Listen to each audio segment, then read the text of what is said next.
Pledge of Allegiance.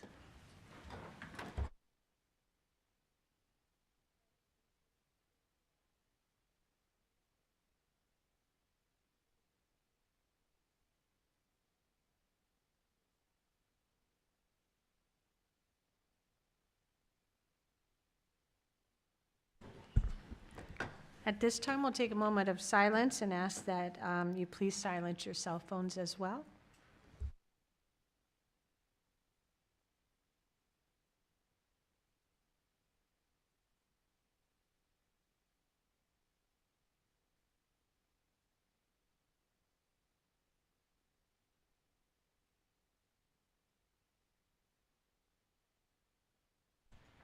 Thank you. At this time, is there any board statements on current events? I've had the opportunity to attend, most recently, Lakin Preparatory Academy. Yesterday we were here, and it was just an amazing turnout. We were just really pleasantly surprised by the number of residents and just the number of parents who were so excited about the opening of this school, so that was amazing. Additionally, we had the opportunity to attend Country Place Leadership Day, and that was absolutely amazing. The students of that school blew everyone's mind with the talents that they had and just the level of professionalism they exuded. Last month, we had the opportunity to attend the art show, and I would say everyone is just completely floored by the depth of the art that the students of Littleton were able to produce. It was absolutely, I mean, just breathtaking. Like, it's just so, I've never seen anything like it. Likewise, Collier Financial Literacy had a family day, or financial literacy day, and that was just wonderful for the students. It gave the children the opportunity to really see the importance of budgeting and being able to make plans for the future, and it really just honed in on their entrepreneurial spirit, so it was a great opportunity. I'm just so proud of the students of Collier. Thank you. Yes, sir. Well, thank you. First of all, I want to thank Amy for the birthday cupcakes. As everyone knows, it is my 19th birthday today. So, yes, thank you. First off, before I give my update, I want to acknowledge that May is Mental Health Awareness Month. As you all know, I've had my fair struggles with my mental health and still continue to this day. It is something that needs to be normalized when it comes to talking about our mental health, and I wanted to add that it warms my heart that we are proclaiming this month as Mental Health Awareness Month. Today is also National Children's Mental Health Awareness Day. Mental health is something not only my generation continues to tackle with, but every generation continues to tackle. And when we need a break or need help, just know that there are resources out there for you. And now for my update. I just came back from the Arizona State Legislature and participated in a press conference with Save Our Schools Arizona, calling on the Arizona State Legislature to pass a budget that is in the interest of public education. Excuse me. I also received a tour from the students at Country Place Leadership Academy and exhibited the amazing leadership skills that the students have and that they are building over there. And honestly, I can say that I picked up a few leadership skills even myself. The highlight for me was seeing the garden outside and the vegetables that they were growing, and the beautiful 5-pillar mural that is in the hallway near the library. It is truly beautiful to see all the amazing artwork being painted on the walls. 2 weeks ago, I joined my colleagues, the executive team, for our annual leadership retreat. It truly was a time to reflect on what our vision and values are as a board and what we want to do moving forward. I must say the top priority for at least me is continuing to maintain transparency with our community and building on strengthening relationships with all stakeholders in our community and the people that we serve. I also participated in the Littleton Art Show, and man, was I really in for a treat. The beautiful pieces of art displayed throughout the Avondale City Hall Library was incredible and breathtaking. I would say that my favorite piece of art was, I believe, from a middle schooler that goes to Quinton. It was a cityscape that had a downtown area, and each building displayed different TV shows and movies or characters, and it was truly amazing to see the level of creativity that our students have in our district. It just was breathtaking. I also participated in our Littleton Education Foundation fundraiser, and it was an amazing evening of bowling and raising funds for the foundation. which provides crucial scholarships for our signature field trips and for our middle schoolers, gift cards for educators, and so much more. And that's all I have. I attended the bowling night and the art show as well, and those were both great events, like the other people have mentioned. I also attended the Fine Arts Academy dance concert this past week, and it was amazing to see all of those dancers dance and the creativity and how much the students have invested into dance, and just the joy on their faces when they got the standing ovation at the end. Thank you. And I also attended the art show in the foundation, and you can't say enough about how much work and time and effort goes into it from students and from teachers, so we appreciate all that you do. I also had the opportunity this morning to attend the Teacher of the Year Awards at Grand Canyon University, and truly, their faces, their talents, and just when they're sitting there and they're beaming, you can tell that they have a passion for what they do. So we truly appreciate those, and we're going to make sure your names, when they're announced here in a little bit, are up on our marquee and our big marquee as well, so that you get the recognition you certainly deserve along with everyone else. So thank you. With that, it's your turn, Dr. Freeman. Where'd you go? No, I'm just I've been around. Buenas tardes a todos and good evening, everybody. Love May, because as it's been mentioned, it's the month we get to recognize employees and the accomplishments of our students. Happy belated Teacher and Staff Appreciation Day. It's Teacher Appreciation Week, and we scheduled the day on Tuesday for the first full week of May. And it was originally championed by Lady Eleanor Roosevelt back in 1953 to honor teachers. Our teachers and staff deserve our gratitude and respect as they guide our instructional day, ignite critical thinking, instill a love of learning, and inspire hope in our students.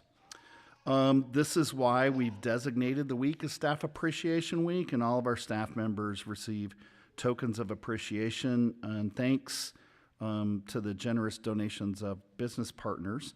We're sharing those with members at the DS, so our board members are important contributors to our mission as well. Earlier today, we recognized our 2023 Westside Impact Principal and Teachers of the Year during the ceremony at Grand Canyon that President Reyes mentioned. I'd like to congratulate our deserving honorees and thank President Reyes for being there as well. I'm excited that they're also here tonight to join us so we can all recognize their dedicated service to the district a little later in the meeting. At our sites, our PTSAs, administration, and staff themselves have been working hard to ensure everybody knows how much they are valued. Excuse me. At Collier, Miss Monane's family, who's a second grade teacher, hosted surprise lunch for teachers from the Angry Crab, and then the PTA planned surprises during the week. Littleton STEM Academy had taco and ice cream truck visits. I'm assuming that's two separate trucks from community partners, and the PTA served nacho bar daily treats. Straya Vista is celebrating with a creative theme each day. Yesterday was PTSA treat bags. Today, you're all that and a bag of chips. Tomorrow will be don't stress, eat ice cream, Sunday bar. On Thursday, PTSA is going to sponsor a lunch with Jersey Mike's. And then Frida's theme is Nacho Ordinary Teachers, Nacho Bar with all the fixings. And at Fine Arts, teachers received handmade individual keepsakes. Staff were treated to a nacho bar one day and sub sandwiches another. To end the week, they'll have cake and ice cream, best way to finish any celebration. For many of us, including volunteer staff, members of the board, had a blast at the Foundation annual bowling fundraiser event. The Foundation board and its sponsors worked really hard to take care of everything from planning to execution. Attendees enjoyed friendly bowling competition as well as raffles, and as usual generated lots of excitement. I want to thank our board members who came, administrators, teachers, and staff who attended to bowl or just to show support. The funds collected are used by the foundation to support teachers and students through different programs in our district. And I'd like to express our appreciation to the Foundation Board, to our generous sponsors, which include 1GPA, ACE, ADM Group, Professional Plumbing, Canyon State Electric, Chase Building Team, Calante Landscape and Irrigation, Cactus Pipe, LR Cohen, Norcon, Progressive Roofing, Pueblo Mechanical, Rytan Construction, Stone Cold, Masonry, I think, Sunland, Valley Schools, Verigy Midstate, W&W Structural. Those were the ones with all the matching bowling outfits. They were fun. And Wholesale Floors and others. If I may have missed any, I apologize. So my understanding is LEF collected the most funds ever at any of their events this year. So we're really grateful and excited about that. The annual district-wide art show, which has already been mentioned, was celebrated last month at the Avondale Civic Center. Opening night was packed. Southwest Food Service gave out 300 cookies and ran out. I think they could have done 500. It was great to see so many families come out to appreciate our students' amazing artworks. And it took a while for the show to recover from the effects of the pandemic, but we're definitely back this time for the 15th time. We had first and second place winners for each school and first and second place grade level winners district-wide for the district. And some of those pieces are selected to receive an offer of purchase. Those are out and we haven't heard back yet, but if accepted, the artwork joins the permanent collection to be displayed in district facilities. This year, some of the pieces are also receiving purchase offers from City of Avondale. The employees were walking around down there and wanted to know if they could do purchases as well. So we'll extend those to parents, and it's completely optional, but it's kind of cool. If somebody wants to buy your kid's artwork, it saves space on your fridge. We're grateful to our art teachers who show students how to express themselves through art and provide them supportive environment to succeed.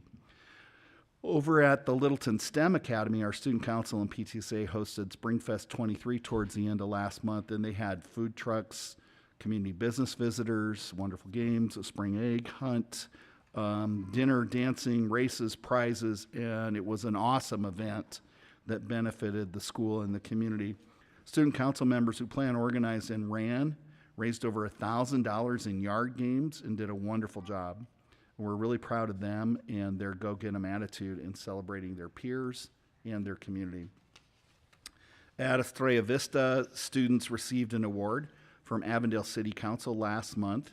Their National Junior Honor Society students coordinated a school-wide food drive. They collected 627 pounds, which works out to over 500 meals. The food's donated to St. Mary's via the Avondale Food Bank for the Holiday School Spirit Food Drive. And that service to the community took third place. Students received a trophy from the City of Avondale City Council. Third graders at Country Place have been learning about recycling women of Gambia. They read the book, One Plastic Bag, and then they were challenged to create something useful out of plastic shopping bags. And their creative designs included friendship bracelets, kites, parachutes, and even a jump rope they can use on their own playground. I also want to take a minute to respond to comments made last month about Country Place staff. District and school leaders met again with the family as promised, apologized for not responding to issues to the standards set by the board superintendent and the principal. There's a variety of reasons, but none of those which impacted any racial group of families. Rather, they've impacted the whole school community, regardless of anyone's race, and they're being addressed in that fashion. And we really are finding that being short-staffed makes everything harder to respond to, and they're working at it.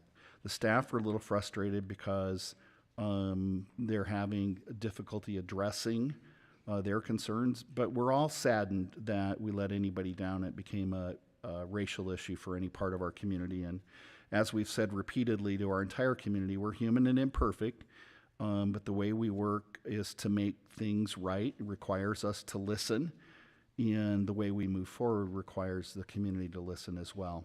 Having said that, last week we reported the threat. Fine arts didn't include a weapon. Many people from the school were aware that The student who made the threat had a pocket knife. It was shown to other students, and we're moving very quickly to keep our community informed. The statement was based on information from police. The police confiscated a pocket knife, but the school administration didn't. Interviews done by the police didn't find that the students were threatened with the pocket knife, and it was considered small. So it was classified as a dangerous object because we're told it wasn't legally large enough to be considered a weapon. To be clear, there's no need for students to have a pocket knife at school. We do our best to be fair and transparent, so I hope that clears up any misunderstanding. At the end of April, the U.S. Surgeon General said that the decline in youth mental health is a defining public health crisis of our time. In his remarks, he identified social media as the key driver for mental health challenges and called on platforms to do more to curb these issues. Last week, he released an advisory addressing an epidemic of loneliness and isolation affecting our country. And substance abuse is at an all-time high in the U.S. Last year, it was 0.1% higher than the previous high mark from the early 1970s. So last month, we held an event to help inform our community about the dangers of fentanyl and counterfeit pills. We partnered with Matt Force, an organization designed to help building healthier communities. Awareness on the topic could be life-saving for our families, and we're disappointed that it wasn't better attended or attended as well as we'd hope. Finally, I'm happy to share the results of the new Leaf Vita program offered this season for taxes at our Family Welcome Center. We had 233 returns we assisted with free of charge. Took 381 volunteer hours and saved our community an estimate of nearly $82,000 in tax preparation fees. So we'd also like to show our appreciation to Welcome Center staff who flex their work hours on Thursdays to help support that effort and everything else they do to provide support to our community. Each year it seems that the ending of the school year comes faster and faster. Our 8th grade promotion ceremonies will be held Monday, May 22nd. The last day of school is the 24th, and those ceremonies start at either 8, 9, or 10 o'clock, depending on the school start time. Each of those times for the schools can be found in our newsletters or on school websites and calendars or posted in social media. Tonight, we're revising the current year budget to match enrollment, and next month we'll propose a budget for fiscal year 2024. We're hopeful the legislature might finish their budget setting work soon because yesterday they introduced a state budget package and they were scheduled to hear those this morning and this afternoon in appropriations. I haven't heard if everything passed out. You were down there, did you? No? If things go as planned, they hope to proceed to a floor vote soon. We understand that aside from 16 budget bills, they're also moving mirror concurrent resolutions to authorize an AEL override for fiscal year 2024, which would avoid the March 1st showdown we've experienced the last couple years. Wrap things up, I'd like to express our appreciation to Loving Library for their $1,200 donation for materials use in the care room at Country Place. And that's everything I have, Madam President.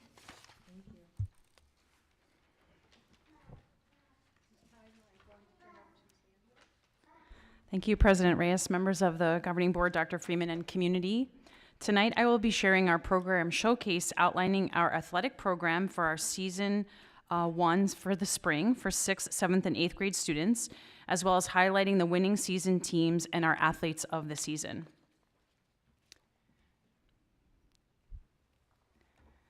The Littleton Elementary School District believes that athletics is an essential component of a sound educational program. Our athletic program offers unique opportunities outside of the classroom to promote self-discipline, improve self-image, and encourage a healthy sense of competition. Our program strives to embody high standards of sportsmanship while allowing our student athletes to develop leadership, cooperation, and other vital life skills in a safe, healthy, and fun environment. The Littleton Elementary School District is able to provide the following programs. We have flag football, volleyball, basketball, soccer, baseball, and softball. It is our goal to foster and encourage positive, open communication between parents, guardians, and coaches. The health and welfare of our student athletes is our highest priority. We make every effort to ensure a healthy environment and safe training conditions for our athletes. Prior to participation in any aspect of the athletic program, the information is available for parents and guardians, and we explain the following things: our tryout procedures, our eligibility requirements, any fees associated, the season game and practice schedule, as well as any insurance requirements. And we do this with the following stakeholders you see on the screen. We have one athletic coordinator, 5 site coordinators a season. All of our assistant principals assist, our deans. We typically have 22 coaches, 2 per site, and 1 or 2 per sport. Tonight, we are here to celebrate the spring season 1 boys soccer and girls softball athletes, coaches, and teams. We are so proud to announce Littleton's spring season 1 championship winner for boys soccer, the Estrella Vista Hawks. And they were coached by Rigoberto Gamez and Jeremiah Gallegos. We'd love to have both of you come up. If you have any athletes here tonight, we'd like you to come up as well and stand by the Littleton screen so we can take your photo and celebrate you.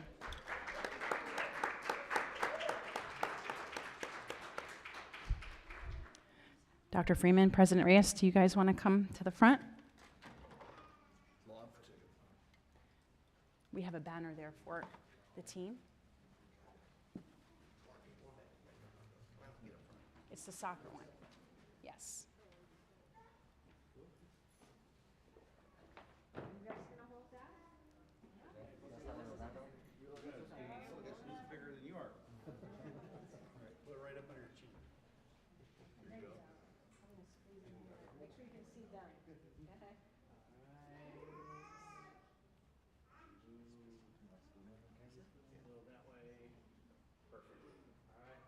Everybody smile. Perfect. One more. Smile. Congratulations. Congratulations.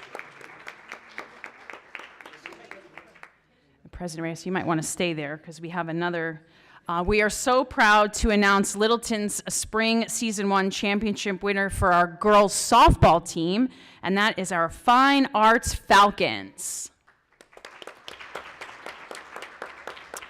And they were coached by Nora Espino. I don't know. Come on up, Nora. And any athletes that you might have brought with you tonight, please join your coach here in the front.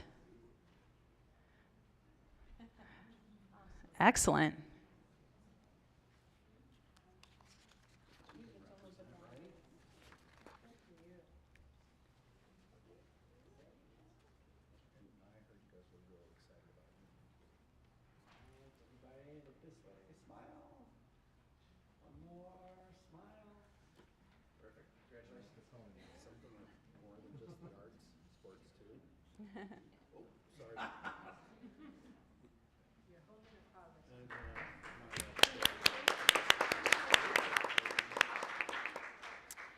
Each season, our coaches select an athlete of the season based on leadership qualities that include encouragement, respect, motivation, initiative, dedication, response to feedback, as well as overall attitude.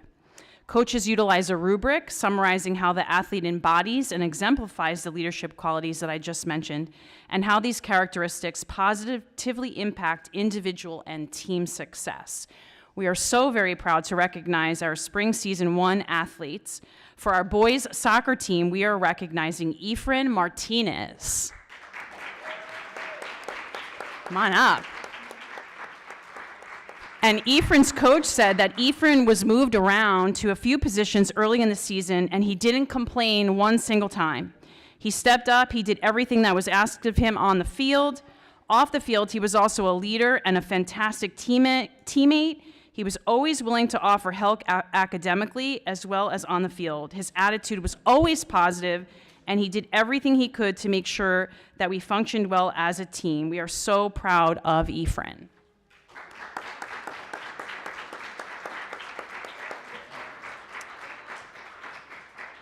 And for our girls softball athlete of the season, we are recognizing Arlene Ibarra. Come on up, Arlene. Oh, Flores. Arlene Ibarra Flores. Sorry, sweetheart. This season was her first time pitching, and she became the starting pitcher. She decided to try one practice, and she was just a natural, just like so many other things she's involved in. She's a natural leader, she has incredible sportsmanship, and she has the kindest heart. She is someone who never stops herself from trying new things and perseveres when learning a new skill or a new sport like softball. We are so proud of you, Arlene. Congratulations. Thank you. We are so proud of all of our athletes and our coaches. And two of our athletes share their experience of the athletic season, and you can see their quotes here on the screen. It's hard to beat us when we never give up. We are champions for a reason. We had fun, we supported each other, and when we started, we were just learning, and we didn't think that we would get this far. So we're very proud of our athletes of the season, as well as our coaches, for all their support to our students.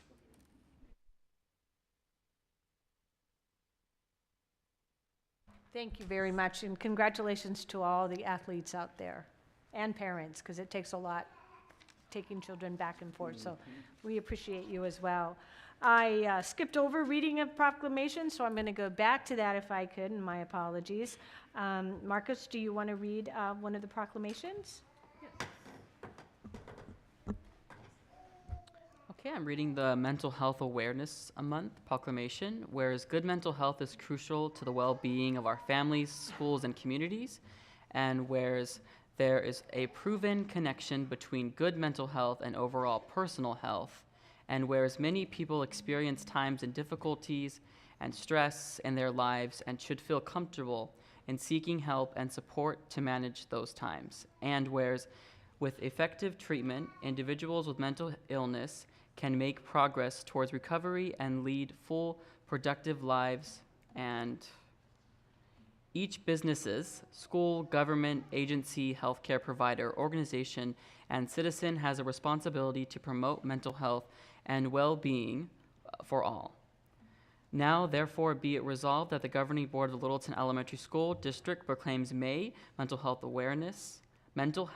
Month, and urges others to recommit to increasing awareness and understanding of mental illnesses, reducing stigma and discrimination, and proclaiming appropriate and accessible services for all people with mental illnesses. Thank you.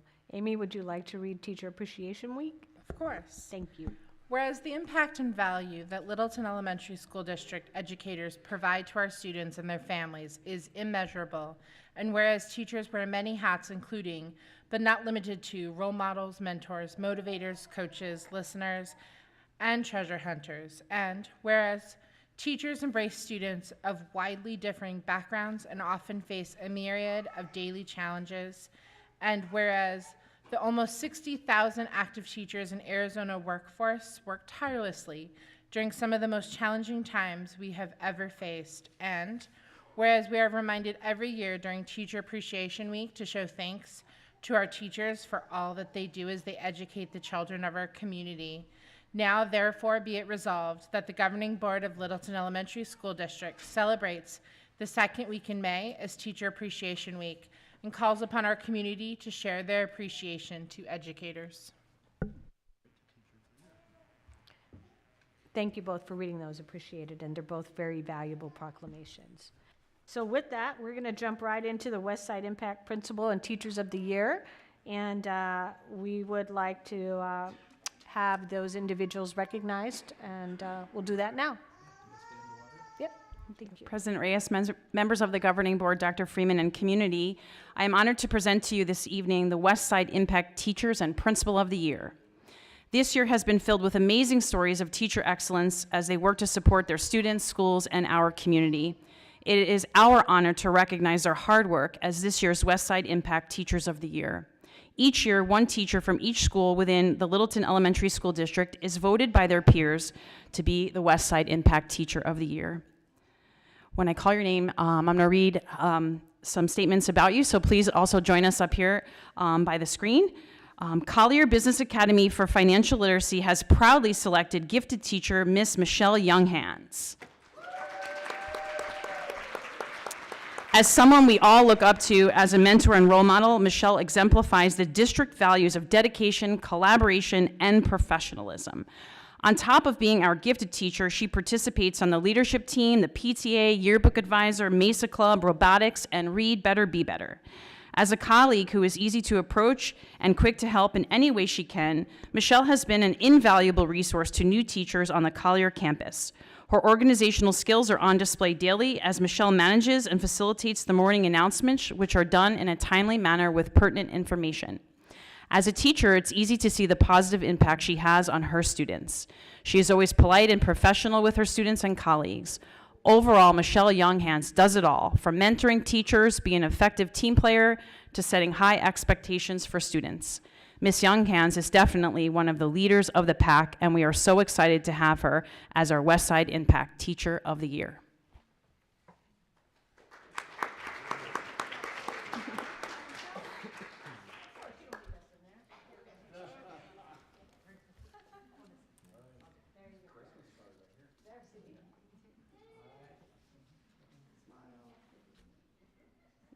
So cute.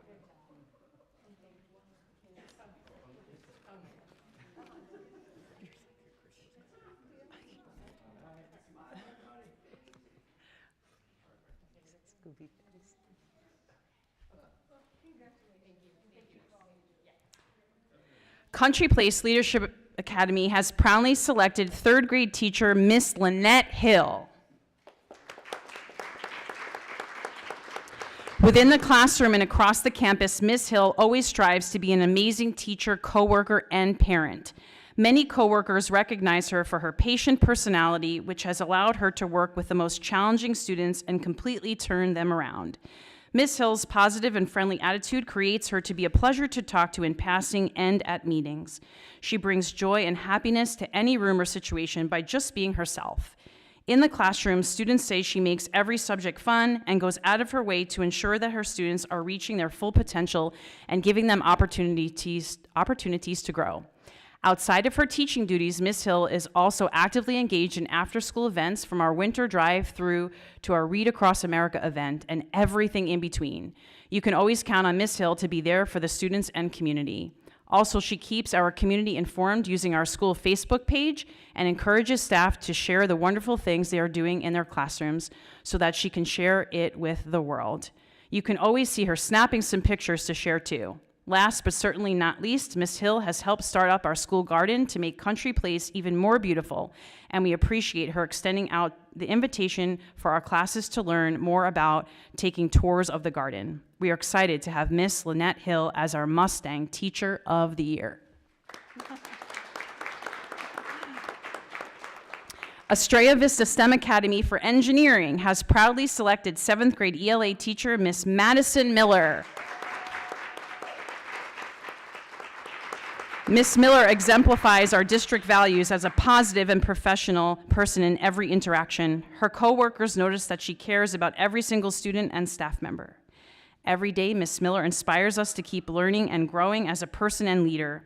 From leading PDs on trauma-informed practices to seeing her implement new strategies to best support our students, she is an absolute superstar. On top of her other duties, Ms. Miller has taken the lead for our social media this year and has done a tremendous job showcasing all of the great things happening at EV. Our Hawk family is so excited to have Miss Madison Miller as our Teacher of the Year. The Fine Arts Academy has proudly chosen our dance teacher, Mrs. Devon Gonzalez, as our Teacher of the Year. In 3 short years, Ms. Gonzalez has built an award-winning dance program. Her teaching through movement has resulted in multiple performances that include students of all ages. Along with teaching dance, Ms. Gonzalez is also the fine arts cheer coach. In this role, her cheerleaders have performed at charity events as well as a recent Phoenix Suns game. Arriving before school every morning for cheer practice, then staying late every day for dance practice, Ms. Gonzalez is the epitome of hard work and dedication. Her talents do not only lie in the teaching of dance, but also in the craftsmanship and creation of the costumes and uniforms her students wear when performing cheer. We are so excited to call Ms. Gonzalez our Falcon Teacher of the Year.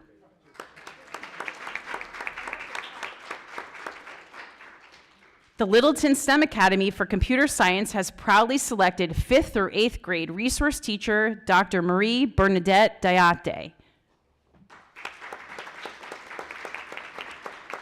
Not only does she support our campus, but Dr. Diate embodies the district values and norms of what it means to be a leader and a learner.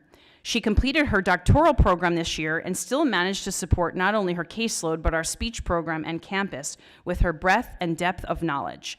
Dr. Diate is a compassionate, dedicated educator who works diligently to support all of our staff and students alike. Her flexibility, dedication, compassion, and collaborative spirit make her the perfect candidate to represent the epic standards set as Littleton Firebirds. Our Firebird family is so excited to celebrate Dr. Marie Bernadette Diate as our Teacher of the Year. The Littleton Online Academy has proudly chosen 6th grade teacher Miss Lindsay Bacon as their Teacher of the Year. Ms. Bacon exemplifies collaborative leadership through her words and actions. As an educator, she is an innovator of virtual instruction and shares engagement techniques and strategies with her colleagues. Ms. Bacon shares her excitement for lifelong learning with all of our students, inspiring their curiosity and hunger to learn at high levels. Not only does she support her own students, but she supports the entire school. Ms. Bacon recently invited LESD Online Academy students to learn animation skills, as well as supported them in presenting their final creations to parents and our community. She is truly a passionate educator who builds trusting partnerships with her students and families with intention and optimal learning and development, and we are honored to recognize her. Quinton STEM Academy for Health Science has proudly chosen our reading interventionist, Ms. Jesus Alicia Madril Jimenez, as our Teacher of the Year. Ms. Madril is a true leader and exemplifies the district's values. She is an incredible support to all staff and students. As the problem-solving team lead, Ms. Madril works to ensure that all students are receiving the talented, targeted support needed to be successful. She assists teachers in completing required documentation and in refining their instructional practices in reading. As a coworker, Ms. Madril is a team player and participates in all collaborative team meetings, professional learning community meetings, and leadership meetings. Her expertise is on display when she provides professional development and trainings to staff on instruction related to reading, phonics, and phonemic awareness. She has a can-do attitude and is always willing to assist when needed.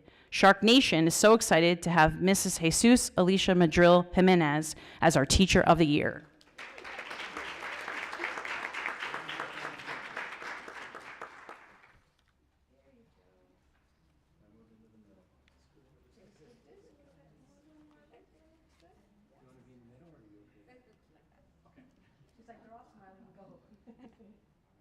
So cute.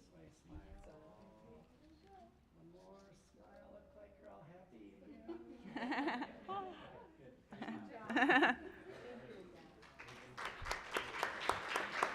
Trace Rios Service Academy has proudly chosen 2nd grade teacher Miss Giovanna Guzman. Ms. Guzman exemplifies the district values as a shining example of collaboration. As a leader, she works with multiple teams to make improvements in her classroom and our school as a whole on our guiding coalition. These teams require Ms. Guzman to give her feedback, opinions, ask questions, and relay information to her team. In the classroom, she goes above and beyond what is expected. She has started the FLAG program with students before school and has reached out to military personnel to train students and teach the importance of respecting our American flag. Ms. Guzman is loved by all students. She treats them fairly and respectfully and looks for the positives in everybody and models what it means to be a treasure hunter by searching for the talents, skills, and intelligence that exist in all students. Our Puma family is so excited to have Miss Giovanna Guzman as our Teacher of the Year.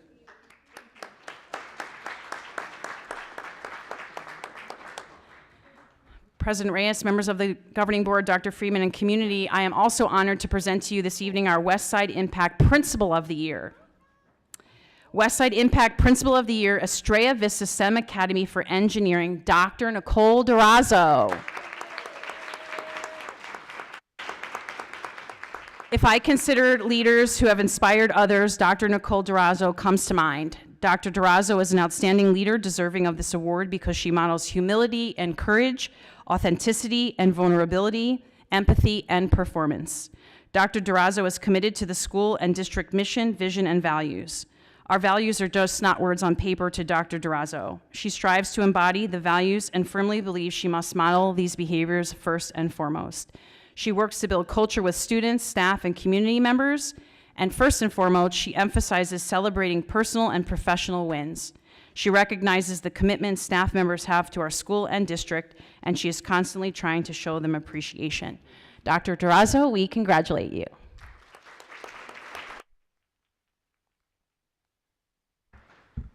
And again, thank you all. I know we have many, many people that we could appreciate. Unfortunately, this is just, a handful of the great people that work here. So thank you very much. And look for your names up on the big billboard because we'll be flashing them as you go down MC 85. So look for those as well. But wait, there's more. Oh, but there's more. Oh, retirees. Oh, that's the good sad part. So now we're going to turn it back over to you, right? Ms. Garrison is going to recognize our Garrison, okay. retirees. Perfect. Madam President, Governing Board, tonight I get to recognize our dedicated retirees. We are so thankful for the years of service, and we want to take a few moments tonight to honor their contributions to the Littleton community. First up from EV, I have Mr. Alfonso Almanza. Are you in the room? He is not in the room. He retired early?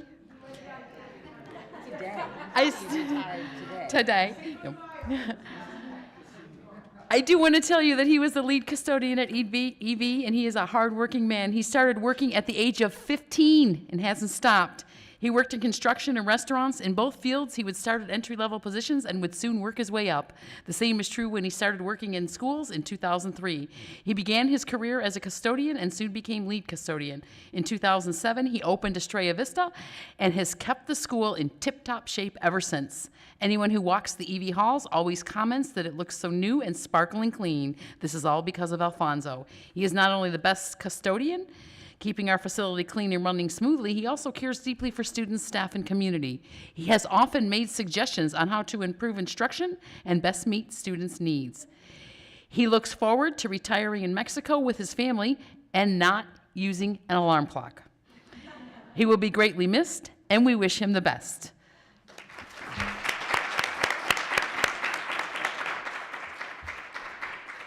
Next up, also from EV, I see Coop in the house. Mr. David Cooper, 7th grade science teacher at EV, became a teacher in 2012. This was after a successful first career in an industry where he trained and supervised company employees and trained company clients. He shared that his first career was good, but that his teaching career was much better. Mr. Cooper is the type of teacher that holds high expectations for all students. It's not uncommon to see him enforcing dress code in the hallways. Our Hawks know to tuck in before a word is said when they see him. He has been very involved with all aspects of our school, attending sports games, family events, and serving on numerous committees. We also consistently see him here in the audience at board meetings month after month. He has built ensuring relationships with families and stays in contacts with former students by attending games and graduations. Mr. Cooper, can you come up? The EV halls won't be the same without him. He looks forward to spending time with his grandkids. And, Mr. Cooper, we hear you will be subbing, and you will still make sure that kids are meeting the dress codes expectations. We wish you well in your retirement.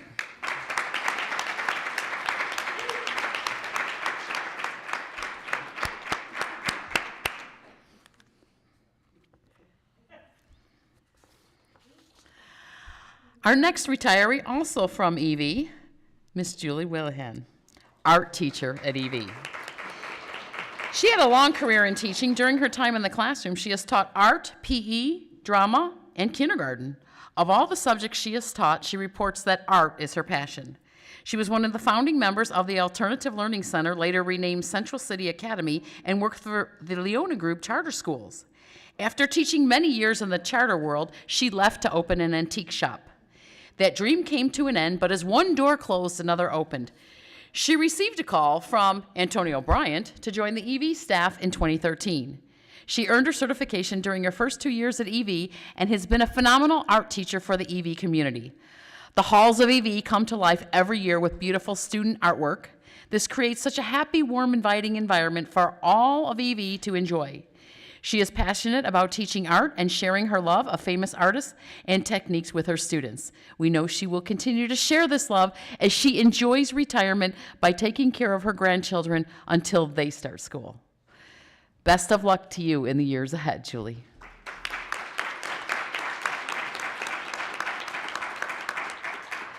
Mr. Terry Nunez, are you in the house? Terry has worked in district office transportation, and he is certainly no man of mystery, except where he might be tonight is a mystery. In fact, he's proud to tell you of his military service in the U.S. Army for 6 years as a military policeman. Give him a few more minutes, and you will learn about motorcycles, motor scooters, fast cars, and Volkswagens. For adventure, Terry enjoys outside activities such as climbing, hiking trails, and riding his bicycle on marathon excursions with his friends. Terry is a Maywood, Chicago, Illinois native who moved to Arizona in 2003. Terry is kept in check by his wife, Deirdre, of 40 years, and their 2 daughters. Terry's mantra is family is everything. Terry is easily distinguished by his Morgan Freeman baritone voice and his smooth Denzel Washington walk. Terry's past employment includes 23 years at Walmart, among other trades and positions utilizing his mechanical skills. Terry joined LESD in 2017, bringing additional help to the garage team while driving a special education school bus. Terry has shared that he and his wife intend to travel to the United States, or travel throughout the United States during his retirement. Particularly, they want to return to Chicago. No one can outgive Terry because of his generosity and willingness, and we wish Terry and his wife happy trails during his retirement.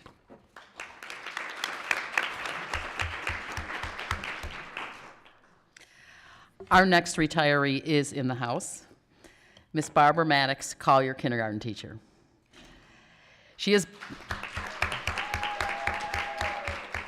Barbara has been a dedicated pillar of our learning community for 27 years.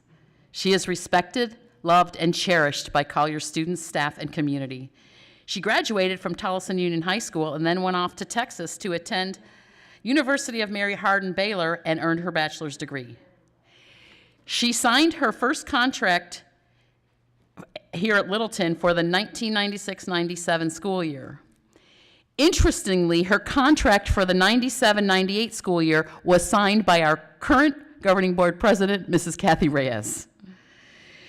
She survived no less than 8 principals, and I'm sure Terry, Pearl, Scott, Richard, Pat, Joya, Brian, and Regan, and any other supervisors she may have had have wonderful things to say about Mrs. Maddox and the magic she made happen in her classroom for almost 3 decades.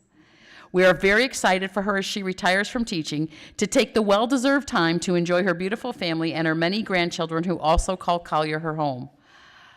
Barbara, our community is honored to have worked and served alongside of you. We are extremely grateful for you sharing your extensive professional knowledge and skills with us for so many years.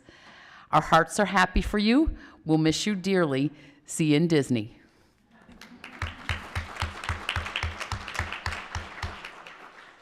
When she came up, I told Dr. Freeman I feel very old. Her mother was my son's teacher, and I know her mother very well. So small world, but all the teaching is in circular, right? So with that, we're moving on. There is a one call to the public. And at this time, Hillary? McKillop, to come up to the podium. Thank you. Sorry if I butchered the name, I just couldn't quite make it out. So I'll read a quick disclaimer if I may. In order to allow time for everyone to participate, comments should be limited to 3 minutes. Please, no name-calling, personal attacks upon board members, staff personnel, or other persons in attendance or absent will be permitted by the individuals who address the board. In addition, questions or comments on matters that are currently under legal review will not be accepted. Citizens are directed to other governing board policies or disposition of legitimate complaints, including those involving personnel. So thank you. Look for a green button at the base of your microphone. It's on? Okay. Yes, okay. Hello, my name is Hillary McKillop, and I have 2 students at Collier Business Academy for financial literacy. I've been to a couple of board meetings, and all of you seem to be a caring and compassionate group of individuals who strive to make decisions based on what is best for our students, staff, and community. I am here because of the letter you sent out to parents regarding band next year. I have a 7th grader who is in band this year, and the choice to wait and see what happens or move to fine arts is unacceptable. For those of us with more than one student, are we supposed to try and move all of our students into Fine Arts Academy, or have different students at different schools with different end times? Is Fine Arts prepared to accept all the band students at all the schools along with their siblings? And are you asking middle grade students whose lives were already disrupted for 2 years during the pandemic to make the decision to leave friends and the school they've grown up in just so they can attend band? In my opinion, that is unfair. And what happens long term to these kids when they reach high school? If they lose a year of band, they may lose interest and not want to be in high school band, or they start high school band behind their peers. And as you've mentioned, with mental health being an issue, lack of community, band provides that community, that friendship. I know for myself, the friendships I made in band in junior high, I still have today. I understand that it's difficult to find any teachers at this time, but I am asking that you do some outside-the-box problem solving and brainstorming. Maybe meet with parents to get our ideas. Can we reach out to Cat's Artistry, School of Rock, the high school band teachers, or Estrella Mountain Community College to partner with them in some way, while also looking for band teachers for these schools? And please consider how to retain the band teachers that you do hire. When 3 out of 4 band teachers quit in the same year, that is indicative to me that this has been an unpleasant experience for them. And let me be clear, we love Miss Wilt, and we do not blame her at all for making the decision to move on. And I'm assuming that the other 2 band teachers who have quit are just as wonderful and loved by their students. And this brings me to my last point, which is more specific to Collier. I'm concerned about the number and excuse me. I am concerned about the number of staff and teachers turnovers this year and last. This lack of consistency is unsettling and not good for students. Can someone please look into what is happening at Collier? And again, I'd like to be clear, we love Collier and we're not blaming the teachers. What needs to happen so that we can start retaining staff and teachers that are hired for next school year? Thank you, board members and Superintendent Freeman, for allowing me to speak.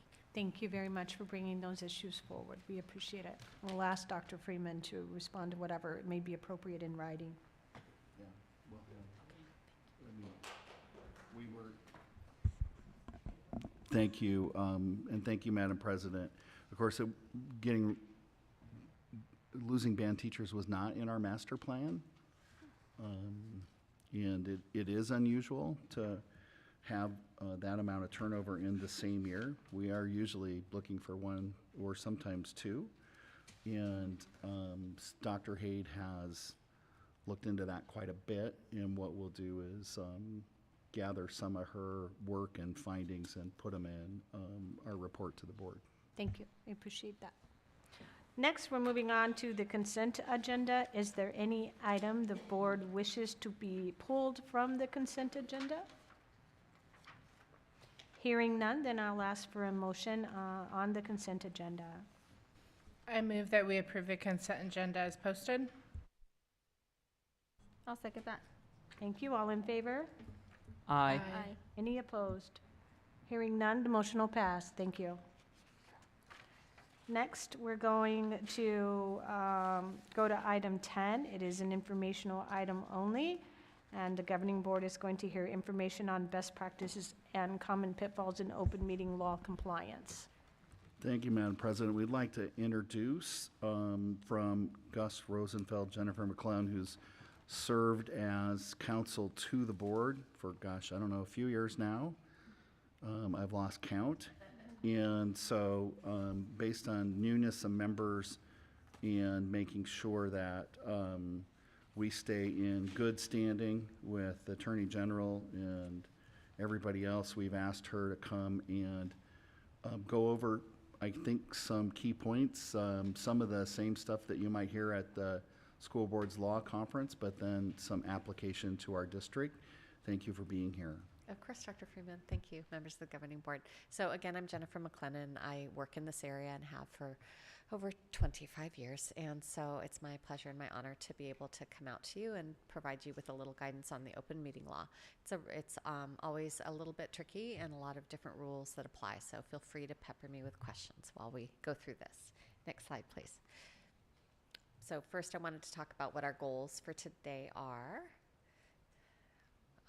One goal is just to give you some guidance on the requirements of the open meeting law. This isn't going to be a long presentation, but want to just give you an overview of it. And the second is to kind of discuss some frequently encountered situations, problems, and issues that might arise. Next slide, please. And the open meeting law doesn't stand alone. It applies with a lot of different other laws that are unique to school districts and that are within the body of governance that you all are responsible for. So let's kind of go through that very quickly if we could. Next slide. So the open meeting law interacts with Arizona's Public Records Act as well as FOIA, interacts with election laws for override and bond elections, with attorney-client privilege, which is not statutory, but which is governed by the rules of ethics applicable to attorneys. It oversees and interacts with student discipline and employment hearings, conflict of interest laws, and with your overarching responsibilities, which is board governance. So what do I mean by that? How do all of these things interact? Well, let's just take an example of, let's say that you have a pertinent issue that arises in one of your communities, one of your school districts, and it relates to a teacher, and it's allegations of unprofessional conduct or concern about how a teacher interacted with a child. Let's just say that scenario.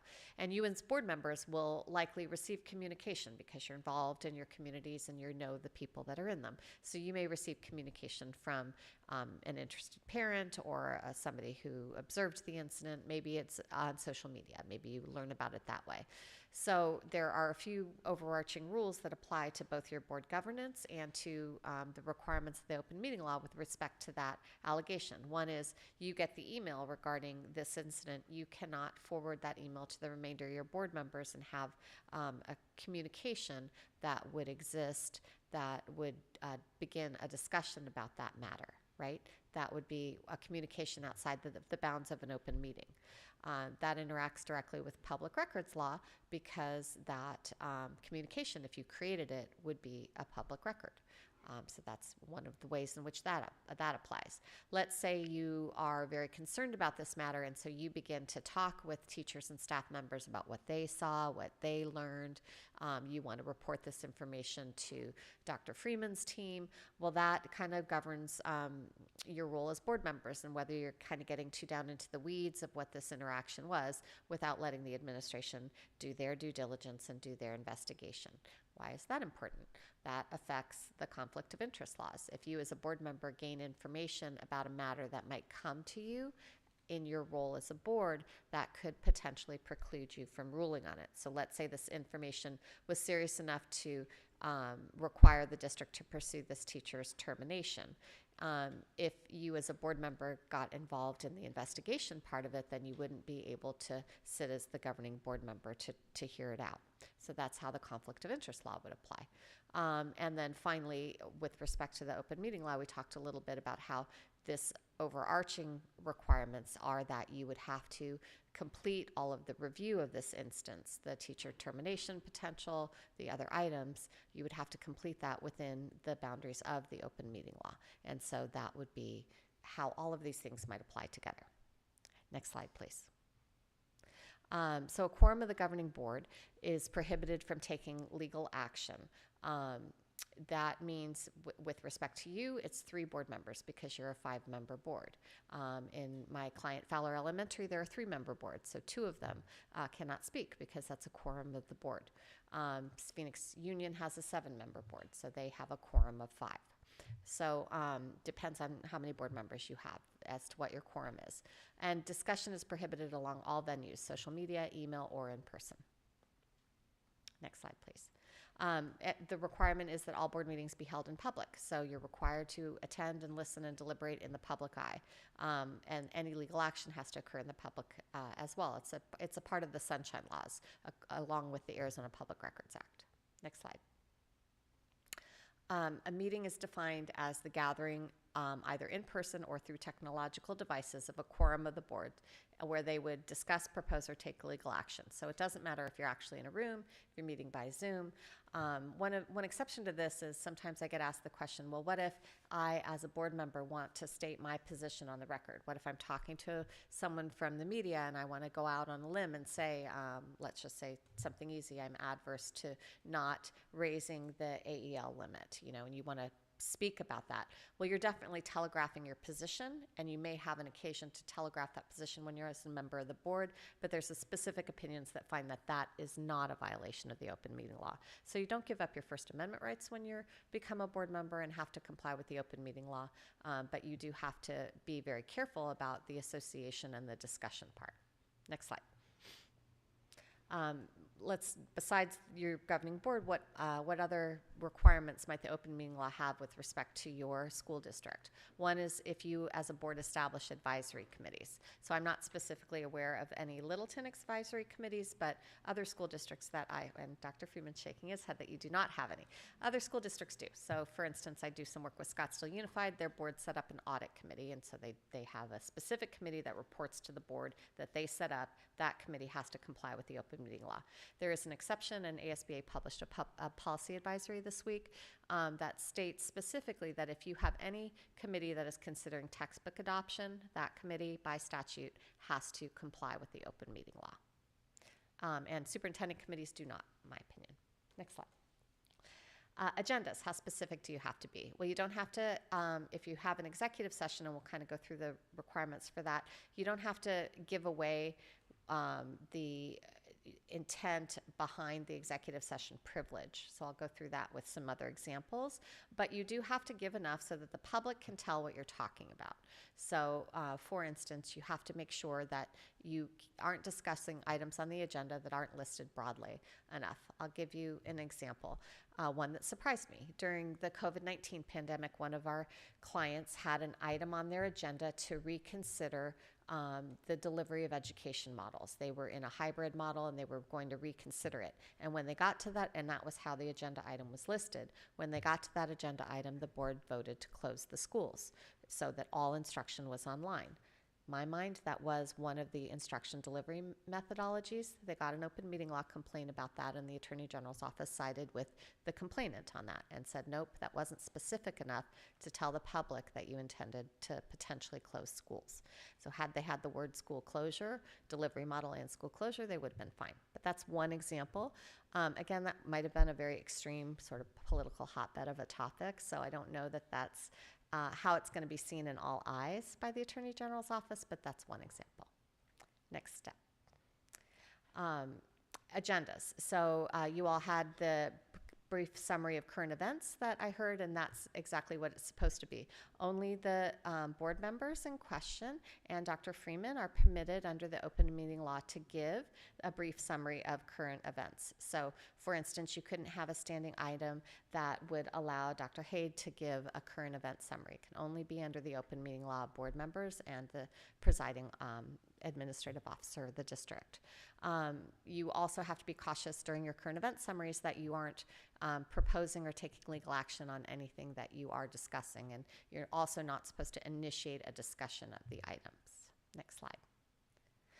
So this is what the Attorney General's office says in the agency handbook, which is a or a publication that the Attorney General's office is responsible for keeping. So it has a lot of information regarding the open meeting law. If you ever have questions as board members and you want to do some light reading before your bedtime, this would be an area to do it. But the Attorney General's office has specifically said that, again, you have to be listing the topics that are going to be presented that you might take action on. So you can only use the current event summary to list appropriate situations. You have to strive to provide as much information to the public in advance. And so that's what the current event summary is supposed to be about: what you did, what you went to, what you saw, that sort of thing. Next slide, please. Text messages, emails. So in this age of technology, communication by email or text messages among a quorum of the board is a violation of the open meeting law. Certainly, boards have been held to be found in violation of the open meeting law with respect to email communications. You could also not misuse any type of social media site. So if you were all in some type of chat group on a Facebook or Instagram or what all, that would be the same. So what is okay with respect to this? It's okay for the superintendent to email the 5 of you. That does not violate the open meeting law. The 5 of you shouldn't reply back, and you have language to that effect likely at the bottom of your emails, and maybe Dr. Freeman uses some techniques like blind copying you so you can't reply back, hopefully. So things like that. It's even a one-way communication could be a violation of the open meeting law. So there was a case out of, I think, Yavapai Community College, where a board member proposed a specific change to board policy by email to the members of the board. None of the other board members responded back. That one-way communication, because it proposed legal action, was found to be a violation of the open meeting law. So again, you have to be really careful. Recognize that both your text messages and your email communications, even from your personal phones, are subject to public records requests, and be cautious about that type of communication outside of a duly noticed meeting. Next slide. Again, we talked a little bit about the statements to the press and the Twitter and the Facebook feeds. You can certainly, if you have an active social media presence with respect to your role as a board member, you can use that to convey your positions on various issues, even if you are friends or other members of the board see what you are posting, but you couldn't use the chat feature to communicate in between. So again, that in my mind is no different than the example I gave about if you go to the press and state, I'm in favor of raising the AEL limit, I'm in favor of passing the state budget at this point in time. That's telegraphing to your board members, but that's not a violation. But commenting between a quorum would be. Next slide. Call to the public. So the board can create reasonable time, place, and manners restrictions. You all have a very reasonable community and board, so you haven't had trouble with this, knock wood. And so, but if you do in the future, you can always take a recess if you have concerns about things getting out of hand.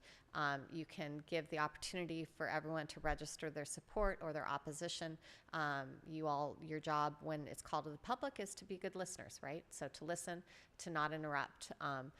The call to the public language in the open meeting law permits members of the board or the superintendent to respond to direct criticism.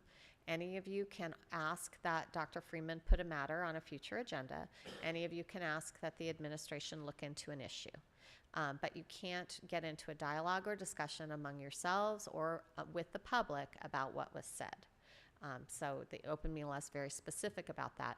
I've had at least 3 instances in the last 16, 18 months where board members have been taken to task for interrupting during call to the public and for commenting not at the end of the meeting, so commenting in the midst of call to the public. You are supposed to, according to the Attorney General's office, allow the entirety of the speakers to present, and then if you want to make a comment along the lines allowed by the open meeting law, such as responding to criticism or directing Dr. Freeman to ask for an item to be brought back, then you can do it. So, next slide. These are the matters in which you can call for an executive session: personnel, confidential records, so that would include student records, to get legal advice, to instruct your attorney, to negotiate regarding with your meet and confer teams or IBN teams, if you have international or interstate negotiations, if you are instructing your representatives regarding property for safe school operations, and to discuss security plans. So those are the open meeting law exceptions, if you will, in which you can have a closed section. Let me kind of give you an example of what we talked about a little bit about the agenda, and not, you have to give enough information the public knows what you're going to talk about, but not enough to provide what would preclude the executive session privilege. So, for example, let's say that you are going to be addressing the resolution of a lawsuit. You would definitely need to state in your executive session privilege that you're going to get legal advice, and because the lawsuit is a public document, you would need to probably name the parties, name the case number, right? But you wouldn't have to necessarily say that you are going into executive session to consider settlement. You could be more vague about exactly what you were doing. Ultimately, any settlement is going to have to be approved by the board, and once approved, it's a public document. But you would say that you would be going into to get legal advice regarding potentially resolution or whatever you'd like. Another example might be real estate. You are going in to discuss the potential purchase of a piece of property for the district. You don't need to telegraph in advance what your range is going to be for payment, right? You can keep that behind closed doors so that you can bargain in good faith with the seller, and that wouldn't defeat the executive session privilege. But you would have to give enough notification that you were going to be meeting with your real estate agent to discuss potential purchases of property.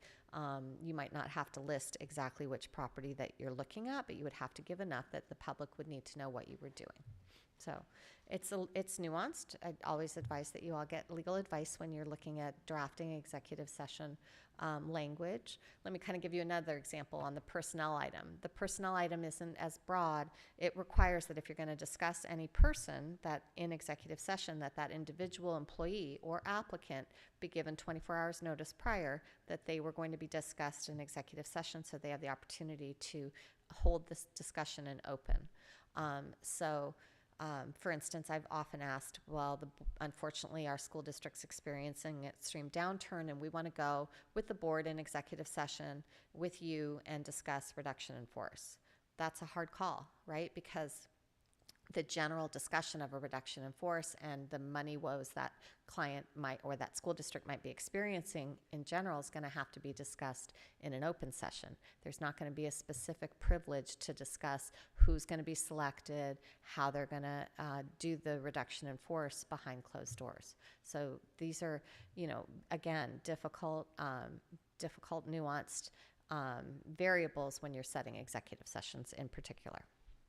Next slide. Who can attend an executive session? Anyone who, according to the governing board, whose presence is reasonably necessary for you to carry out your executive responsibilities. Next slide. The employee doesn't necessarily have the right to attend. They have the right to have the discussion out in public. Most school districts' governing boards allow the employee, if they're being discussed, to attend the executive session. But if they are discussed in executive session, they do have the right to the minutes. And we talked specifically about a reorganization or a reduction in force. If you're talking about general employment actions, those might not be able to be discussed behind closed doors. And the 24-hour notice provision does apply to applicants as well. Next slide. And then legal advice. You cannot use the executive session privilege for legal advice to carry on a conversation about the subject matter that is the legal advice. So let me give you an example of that.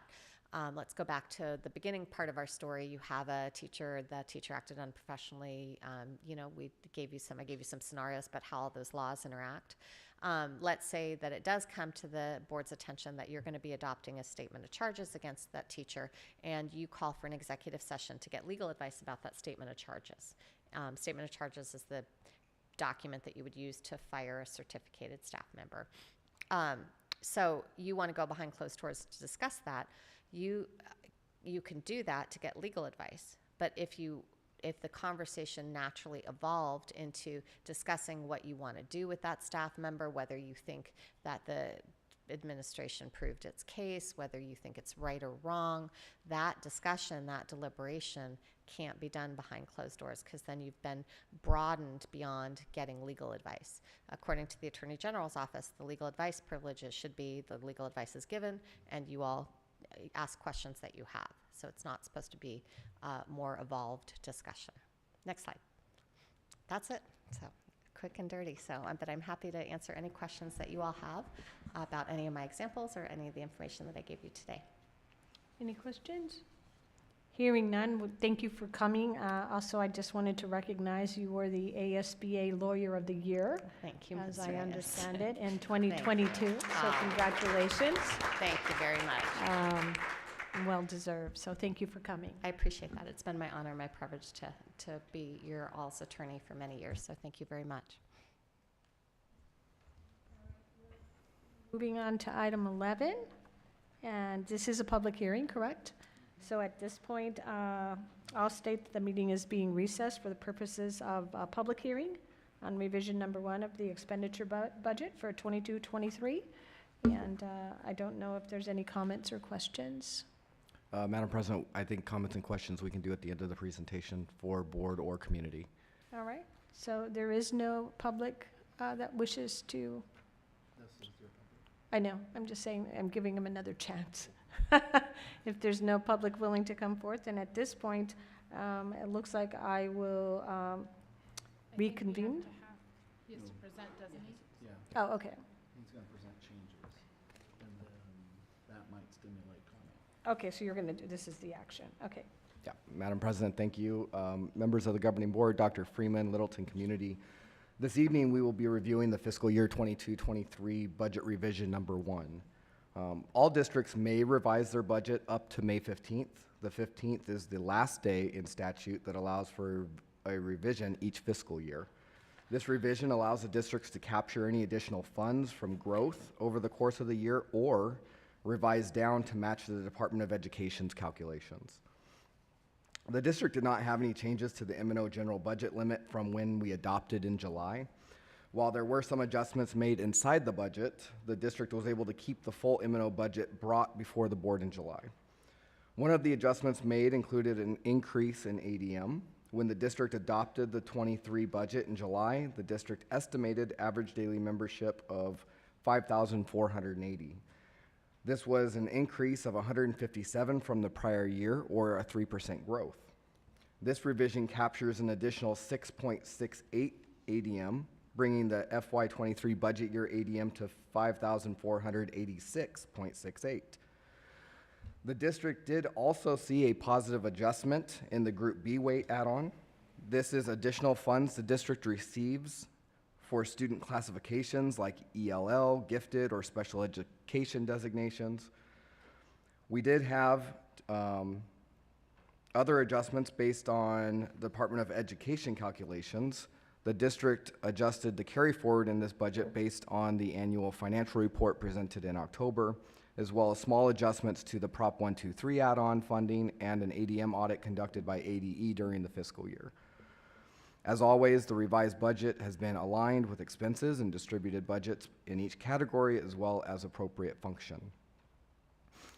Although we are revising the DAA budget down during this revision, the ability of the district to use ESSER funds has contributed to this fund growing quickly. For example, last year the district revised the same DAA budget from $5.9 million to $7.3 million. Because we were able to do this so quickly, the district has moved a small portion of this budget into M&O this year, resulting in reducing this year's DAA budget by $378,000. At this point, I'd be happy to answer any questions from the board or the community. Hearing none, I guess at this point, we'll move the governing board reconvene the May 9th regular meeting of the Littleton Elementary School District Governing Board at 7:20. I second. All in favor? Aye. Any opposed? We're now back in regular session. Thank you. And it looks like you're still up. Thank you, Madam President. Item 12 is the action item for approving the expenditure budget. So at this point, I would recommend the board adopt the revision as presented. I move that the governing board adopt the revised expenditure budget for fiscal year 2022-2023 as presented, and the authorization of expenditures in the M&O section in excess of any subsection, provided all expenditures do not exceed the total budget. I'll second that. All in favor? Aye. Aye. Any opposed? Hearing none, motion will pass. Thank you. Madam President, members of the governing board, Dr. Freeman, Littleton community. At our last regular governing board meeting, the board heard a presentation from Randy Stein from Stiefel, the district's financial advisor, about the history and possible implications of calling for a 15% M&O override election this November. This election would be a reauthorization to the existing override and would allow the district to continue providing for all-day kindergarten, lower class sizes, special programs such as art, music, and PE, after-school programs like athletics and clubs, and funds to attract and retain staff. If the governing board adopts this resolution, the deadline for submitting arguments with respect to it is August 11th of 23 at 5 p.m. This deadline is part of the calendar provided in the details of this item, which also includes a July 12th date, the last day to submit a signed election resolution to the Maricopa County, October 3rd, which is the deadline to mail the pamphlet, and October 11th for the beginning of early voting, and Election Day on November 7th. The district also worked on a pro statement for the board. This is attached to the resolution under Exhibit E. I would be happy to answer any questions. Otherwise, the district would like to recommend the board adopt the resolution and call for the election in November. Resolution is drafted by attorneys. Right. Is there questions on the item?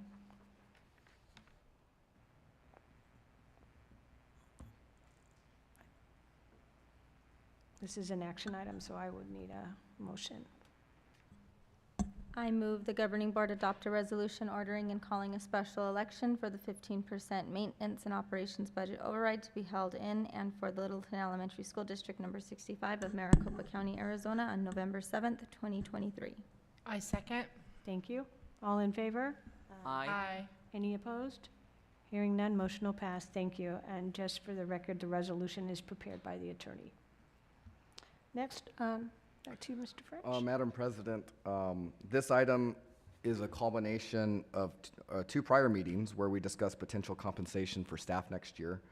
Since our April 11th meeting, I had prepared remarks about what the legislature had or had not done, but it seems like they've been quick at work. I think Dr. Freeman mentioned that briefly in his comments, so I would like to kind of divert from what I was going to say, and read kind of what the proposed budget is looking like it's going to be. A major part of the budget plan provides an override for the aggregate expenditure limit for next year, which would prevent over $1 billion in cuts to school districts. This is, like Dr. Freeman had mentioned, this is that March battle that has happened the last couple of years in the legislature. The proposed budget also includes $300 million of one-time funds for districts and charters that can be used for M&O and or capital, and a 2.92% increase in the base, with next year's base level increasing to $4,914.71. What we're hearing is the budget could be adopted as early as this week. You know, and I think there's a lot going on there. It could be adopted, it could not be adopted. So based on the conversations at prior board meetings, the administration is recommending providing returning staff with a 2% increase for next year, with a 0.75% raise for every 1% over the 2% of continuing funds provided from the legislature. So in our example, the legislature would provide 2.92% increase. We would provide the 2 and then prorate that 0.92 to provide that to all returning staff. If the legislature provides additional one-time monies, which it sounds like it would, the district would like to bring back a possible longevity proposal to the board if the allocation from the legislature allows for the funds to be used in that manner. So I'd be happy to answer any questions that you have for me at this time. Is there questions regarding compensation? Hearing none, I'll ask for a motion. I move. I'm sorry. I move the governing board approve a salary increase of 2% for returning staff for fiscal year 2023 to 2024, and provide staff with a 0.75% increase for every 1% above the expected 2% in continued funding. Thank you. I'll second. Thank you. All in favor? Aye. Aye. Any opposed? Hearing none, motion will pass. Thank you. Mr. French? Madam President, my last item this evening is potentially awarding an RFP for photography services for the district. The governing board approved the release of an RFP for photography services at the April 11th board meeting. The district received 5 responses from photography vendors. The evaluation committee consisted of 4 district employees, 2 school secretaries, and I believe 2 district secretaries that dealt with the photography vendor on a regular basis. The evaluation committee scored United Portraits with a total of 964 points out of a possible 1,000, and the evaluation committee recommends awarding this RFP to United Portraits. It would be a 1-year RFP with an additional 4-year annual renewal options. So I'm happy to answer any questions that the board has at this point. Questions on the photography services? Hearing none, I'll need a motion. I move the governing board approve a multi-term contract for student and employee professional photography services for the fiscal year 23-24 school year with the option of 4 annual renewals. Thank you. Do I have a second? A second. Thank you. All in favor? Aye. Any opposed? Hearing none, motion will pass, and this looks like it goes to Dr. Haid. Thank you, Madam President, members of the governing board. This evening, I would like to give you an update on our international recruiting efforts. We talked to you last year, previously this year, about us going out and looking for other places to find teachers. So we've learned a lot over the last few months, and we've attended informational sessions at conferences, spoken with other districts, and have been using international teachers, and we've asked a lot of questions to the companies that we are using to fill positions. So right now we're using the Embassy of Spain to fill our positions for our dual language program, and using the International Alliance Group, IAG, for other positions across the district. Both sources work with international candidates utilizing the J-1 visa program. This program allows teachers to stay here for up to 5 years. There are a minimum set of requirements for candidates to meet before they're even allowed to interview with us, and that includes they must have an equivalent of a bachelor's degree and be a licensed teacher. They must have a minimum of 2 years of teaching experience, a high level of English proficiency, multiple letters of recommendation, a background check, and they must show financial means for settling in the United States and attend a visa interview at a U.S. consulate. Then they get to interview with us. I mentioned that we've learned a lot. Both of our partners are extremely supportive. However, when we asked our Spanish embassy partner for 6 candidates to launch a dual language program at 2 of our academies, they confidently fulfilled our request, but only 2 of them were elementary certified. This created a small issue for us as we promised programs at 2 of our schools, but we felt it would be best to make offers only to the elementary teachers and pass on the secondary folks. After reviewing the current enrollment and taking this small staffing challenge into consideration, we've determined that we will still be able to accommodate all of our families in both kinder and first grade. And there are only a handful of families showing interest in second grade at this point, and we will be communicating with them about their other options. We're still accepting enrollment for our newest program to anyone out there telling people, so we encourage families to sign up now. When we began to consider using international teachers, we wanted to ensure that our incoming teachers would be supported by more than just Littleton staff, as they will be faced with different challenges than we're used to with our out-of-state teachers. Both IAG and the Spanish Embassy will be providing wraparound services for our incoming teachers, and in some cases, their families. Our partners will guide candidates through the application process, help with travel plans, housing, transportation, certification, and other necessary things. IAG is asking for our employees anyone that's interested, certified classified administration, to be paid ambassadors for these new teachers. That's a cost to it is not a cost to us. IAG is covering the cost. And after candidates arrive, they will continue to be supported with professional development and support from both us and our partners. So over the last couple months, site administrators screened dozens of candidates, narrowed the list to offer interviews, and then collaborated with current staff to interview candidates. We currently have made 24 offers, of which 21 of those offers have been accepted. And the exciting news is we have 15 countries represented, including Cameroon, Colombia, the Dominican Republic, El Salvador, Ghana, India, Jamaica, Kenya, Mexico, Nicaragua, Nigeria, Panama, Philippines, Spain, and the UK.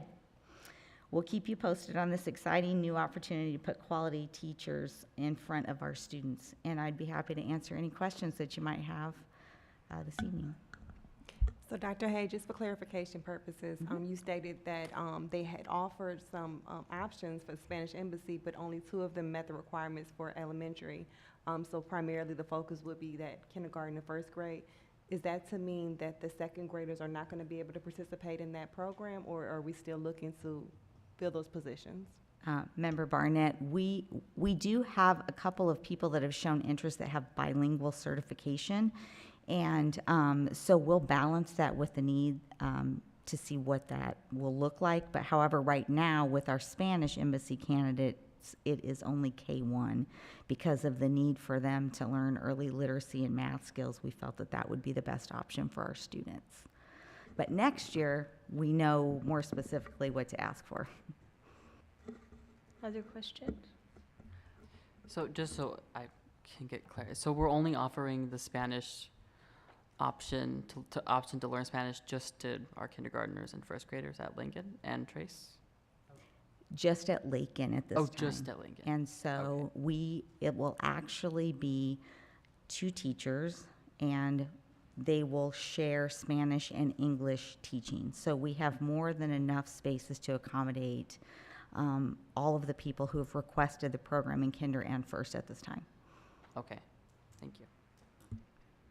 I just have a question in terms of pay rate. So, I mean, obviously, is that been discussed? Does that seem to be an issue?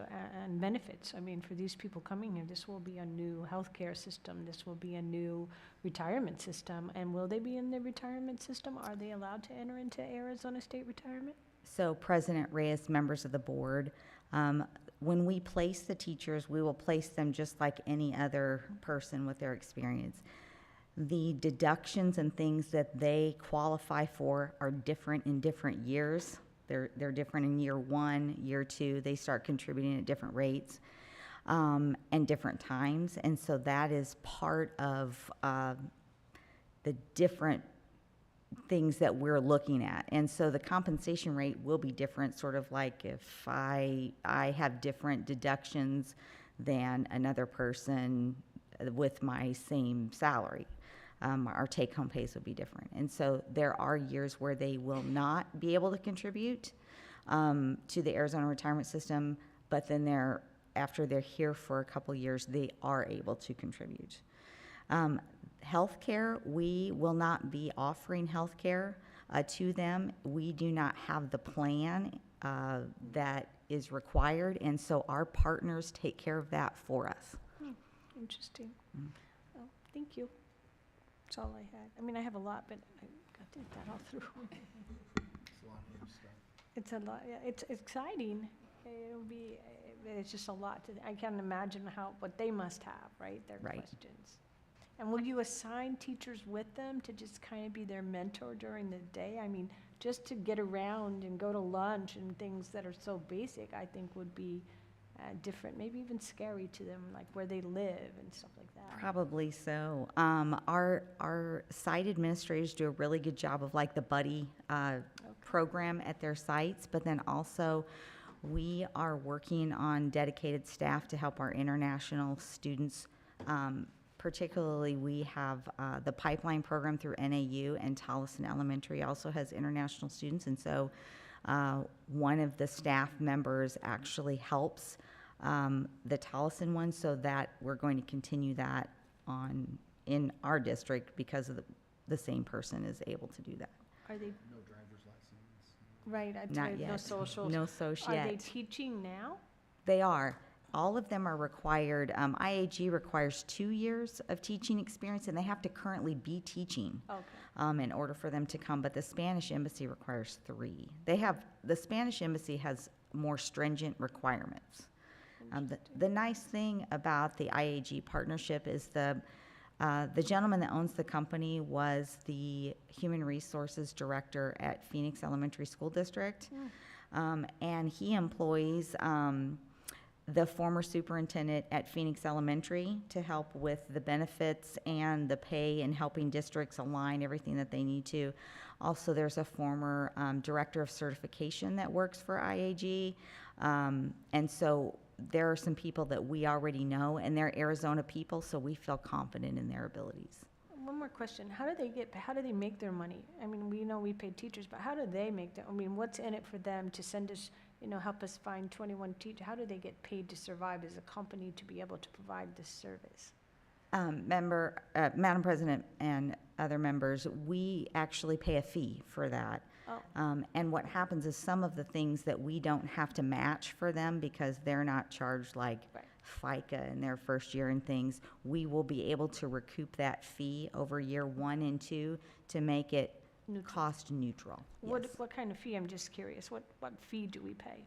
IAG is, it depends on the area that they teach, 20 to 25% of the salary. Per year? Yes. And then the Spanish Embassy is a flat rate because they use a third-party company called Amity. And I want to say it's $5,000, but I can put that in the board update. Thank you. I appreciate that clarity. Thanks.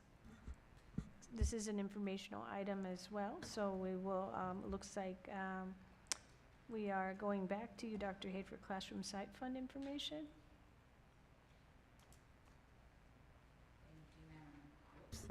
Thank you, Madam President, members of the board.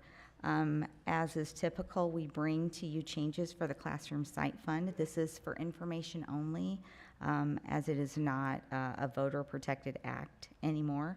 I would briefly like to thank the members of the committee, the LEAP committee, who work on these changes and work all throughout the year on working conditions and work to solve problems and look at salaries and benefits and calendars and all of those things. And if I could just name them, there are a few people in the audience. One we're really sorry to lose because he's retiring, but he says he's going to come back and visit us.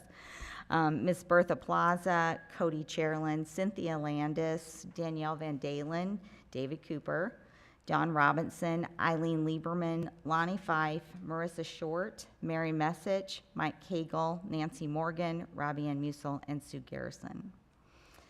So the Classroom Site Fund plan was modified this year for the purpose of aligning the student achievement goals to the site and district integrated action plans, which you see those every fall, and then you get a recap of those right after we look at mid-year data. So this work began last year when it was suggested that alignment would provide an opportunity to develop and monitor goals that focus more specifically on the needs of students at each site. So the slide that you have in front of you shows the changes, and this is what the LEAP committee members are sharing with their staff. So the bullet points are lined up there. Last year, their base pay compensation was $5,420, and the base pay compensation amount for 23-24 will be $6,600. This was something I mentioned when we did the stipend and addenda schedule at the last meeting. This current year's student achievement compensation was determined on math and reading student growth on the pre and post grade level assessment, and they could earn up to $3,800. Next year, student achievement compensation will be determined on 3 goals from the site integrated action plan. It is up to $3,600. You'll notice we changed some of the money allocation so they would take home more, and then decreased the student achievement goal slightly. Each goal is worth up to $1,200. This year, we had additional responsibilities where teachers were required to choose an A responsibility, 2 Bs or 3 Cs, or a combination of Bs and Cs together.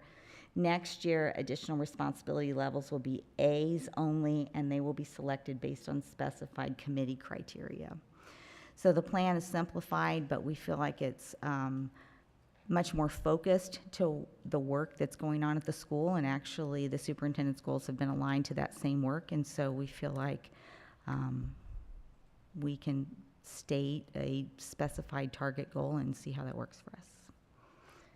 And if there are any questions, I'd be happy to answer it. The full plan is attached, but this is the overview. Is there questions on the site fund? Thank you. We'll turn it over to Ms. Vanderwater for information on the parent-student handbook. President Reyes, members of the governing board, Dr. Freeman, and community. Tonight, I will be presenting to you a few updates and highlights to our parent-student handbook for the FY 23-24 school year. Please note that the handbook will be published to our community prior to the start of the school year and is still under construction for publication purposes. We are currently formatting and editing the structure, not the content. The content changes I present to you tonight have already been approved and aligned to practice as well as policy. Your PDF attachment is not the final publication, but for information purposes this evening. Our district theme for the FY 23-24 school year is Better Together, inspired by lyrics from a song by Alex Boyer that sends a message of acceptance. Alex Boyer will be joining our district at the opening event in July. We can't wait to hear his message to Littleton leaders in learning, caring, and growing. Updating the handbook each year, we utilize a collaborative review process. We began the review process by asking for input from many stakeholder groups, including site secretaries, deans, assistant principals, students, directors, executive team members, coordinators, and supervisors. Each stakeholder group was provided with sections that directly relate to their roles and responsibilities to provide feedback and necessary changes for the upcoming school year. Additionally, our parents on the Parent Advisory Committee were provided with sections regarding dress code, school safety, parental involvement, and general guidelines to provide their feedback.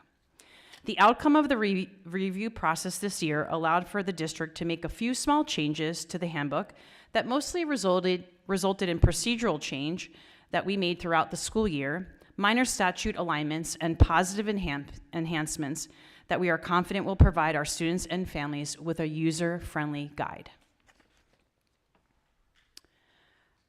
I know this is small, but it is our table of contents. I wanted to fit it all there on the screen. A school's parent-student handbook is one of the first and most important resources that new and returning parents and students receive. When questions arise, this is a guide to which parents, students, and administrators turn. So a quality handbook like ours is essential. Our handbook includes elements such as an introduction to the school district, a directory of staff members, information about educational programs, attendance information, and a calendar of events.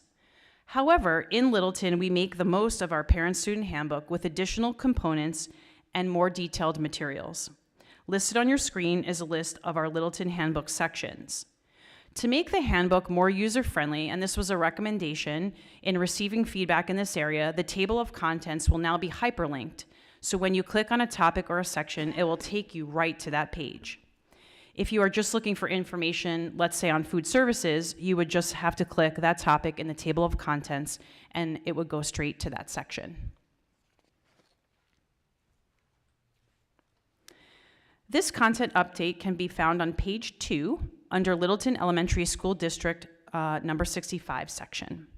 We are fortunate after surveying our community and with governing board and staff support that we will have 2 start and end times instead of 3 beginning in the FY 23-24 school year. This will allow for transportation to safely and timely pick up and drop off students and for staff to have additional collaboration time with colleagues during professional learning time. These start and end times that have been decided are updated in the handbook and reflected in this section, as well as throughout the handbook wherever noted. This content update can be found on page 19 under LESD Online Academy. With everything we learned as a school district and community with our LESD Online Academy for the second official year in its practice, it was collaboratively decided that the LESD Online Academy will have their parent-student handbook embedded within the main handbook, not separate. Currently, in this handbook, it references LESD Online for school choice, location, contact information, and hours of operation. A committee of key stakeholders will come together to embed the parent-student handbook with components outlined in this handbook, but aligned to the online school. This content can be found under page 22 under Parent Involvement. In Littleton, Parent View offers a single sign-on to view school and classroom information for all children in their family. Parent View allows parents to stay on top of upcoming school events, classroom happenings, assignments, tests, attendance, discipline, and academic performance. Language has been added to the handbook letting parents know that it is an expectation that they log into the system throughout the course of the school year. Along with monitoring assignments, grades, and attendance, parents should use Parent View to acknowledge the handbook and select the academy of their school choice. We ask that families maintain and monitor contact information. Updates to phone numbers, email addresses, emergency contacts, and over-the-counter medications can all be done through the online Parent View portal. This resource continues to be expanded for our families' convenience. Once an account has been activated, parents and guardians can gain access from any internet connection, including mobile devices. For additional assistance, parents can email parentview@littletonaz.org, or they can utilize the QR code to go directly to Parent View from the Parent Handbook. This content update can be found on page 32 under Student Enrollment. Once enrolled in the Littleton District, students have choices when registering for our schools. The Littleton District has a single attendance area which allows for families to request programs which may or may not be the neighborhood school, and families may choose to send siblings to different schools based on the interest and unique qualities of each child.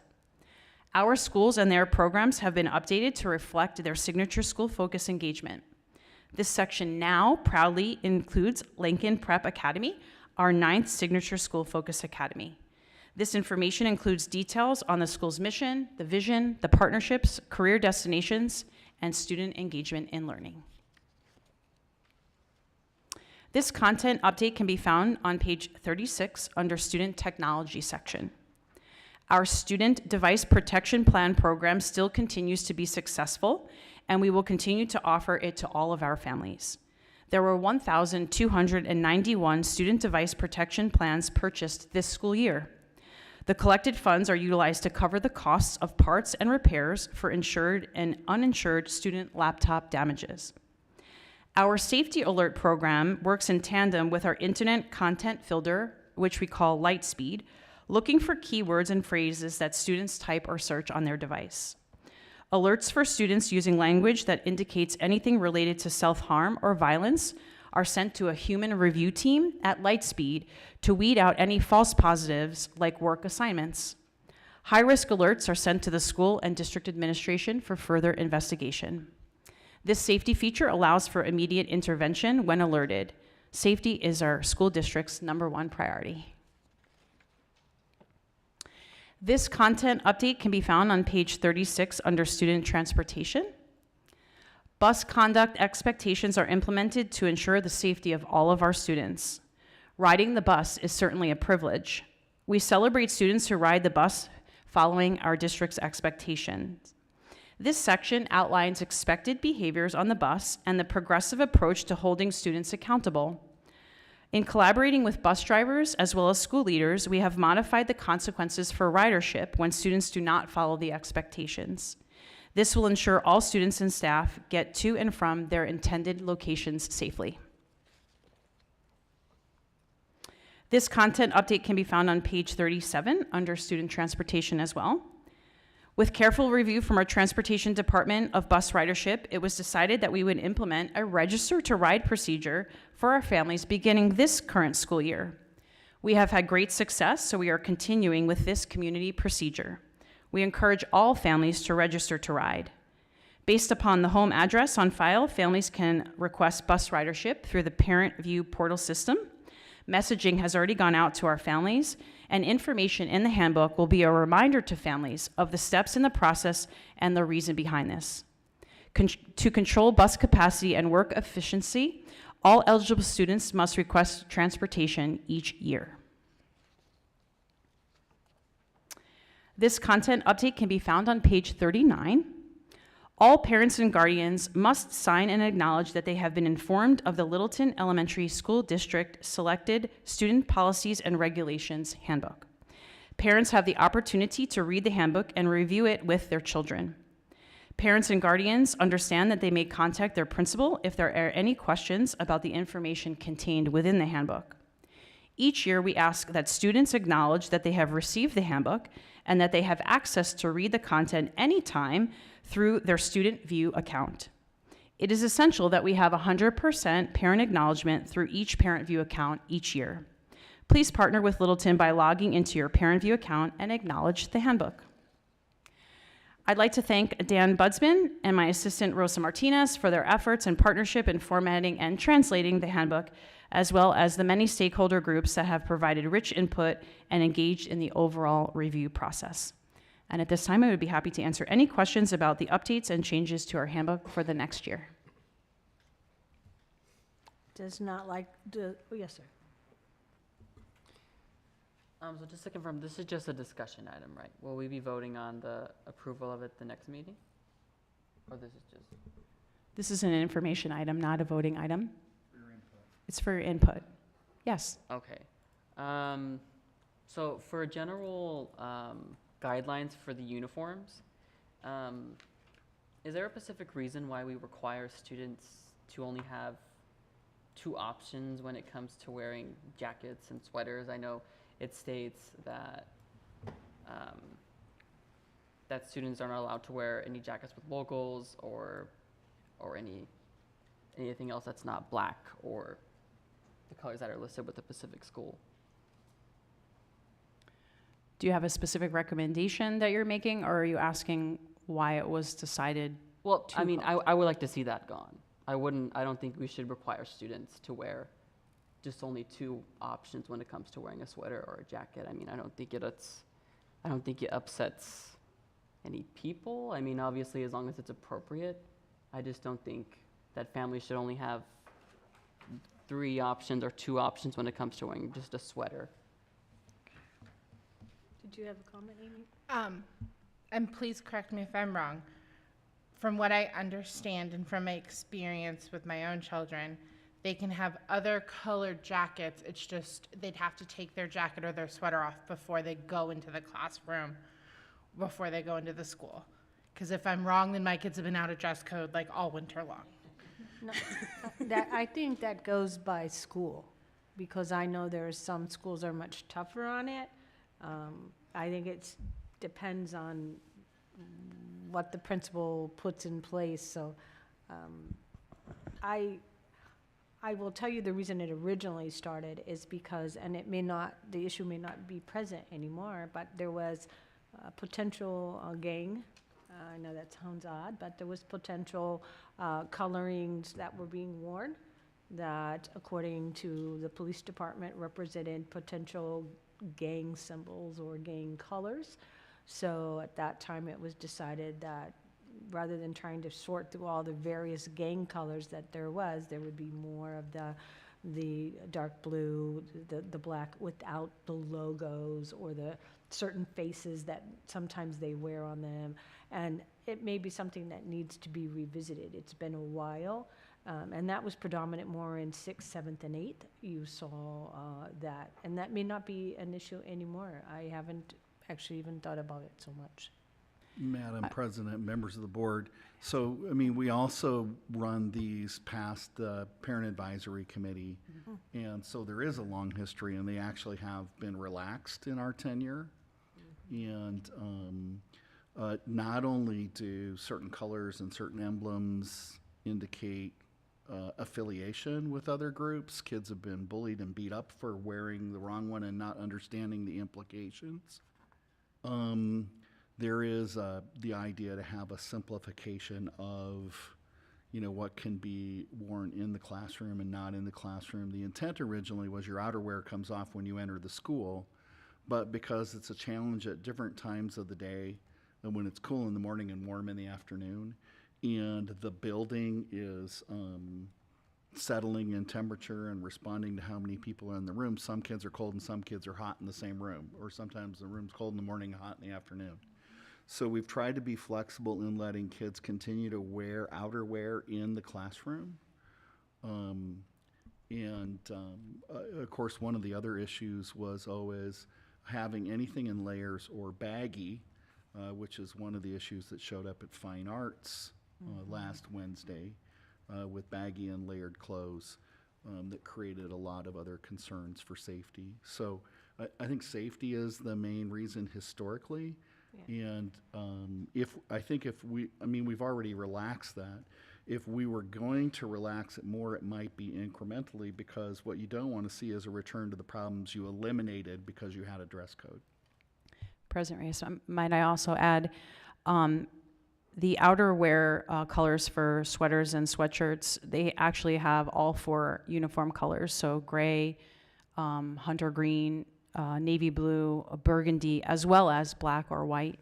In addition, if you look, I believe it's on page 16, for outerwear, each principal designs an outerwear sweatshirt aligned to their school colors, potentially their logo, and if it's approved by the principal, students can also choose to purchase and wear that sweatshirt. So they have potentially 7 options.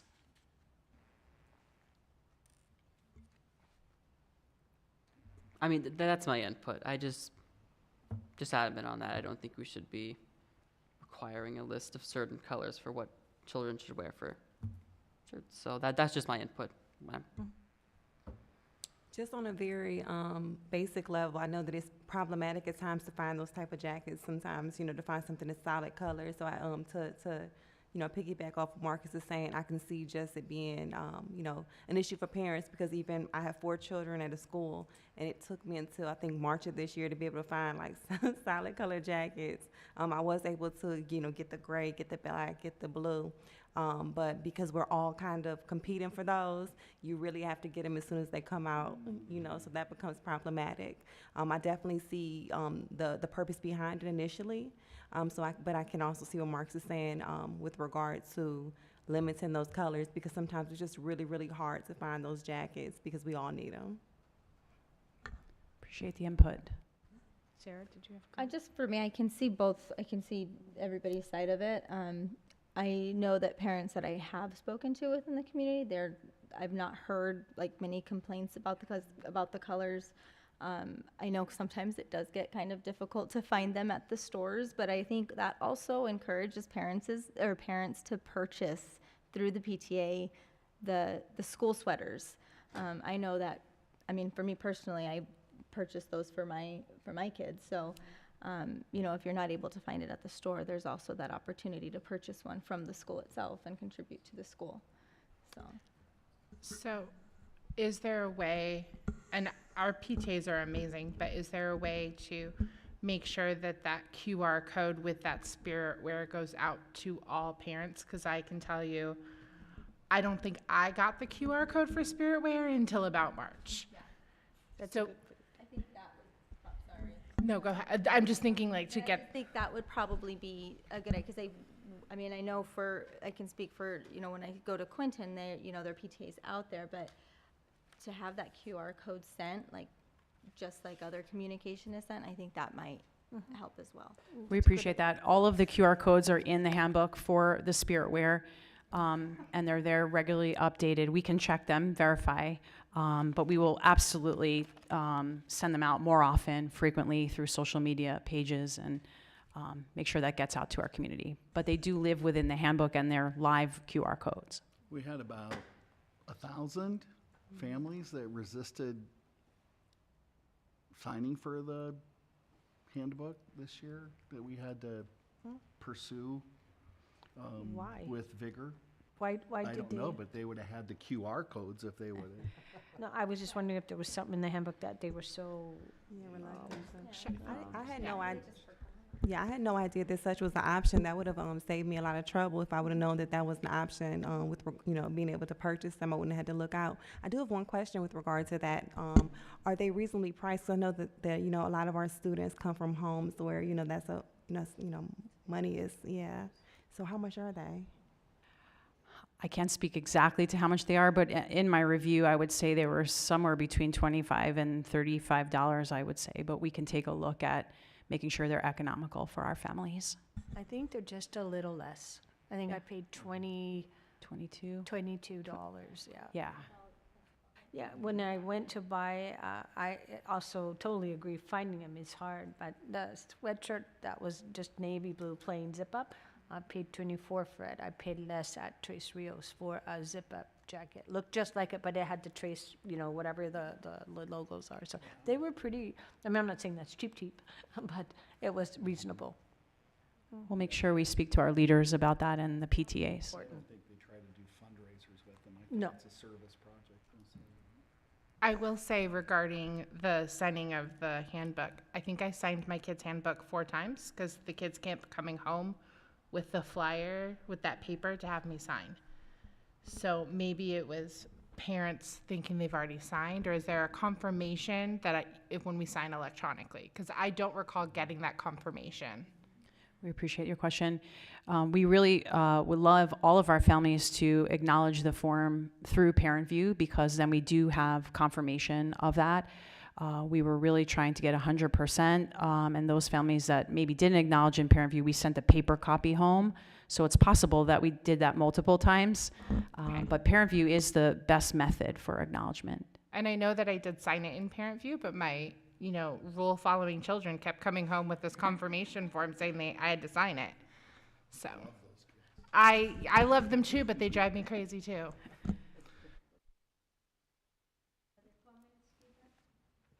Thank you very much, and thank you.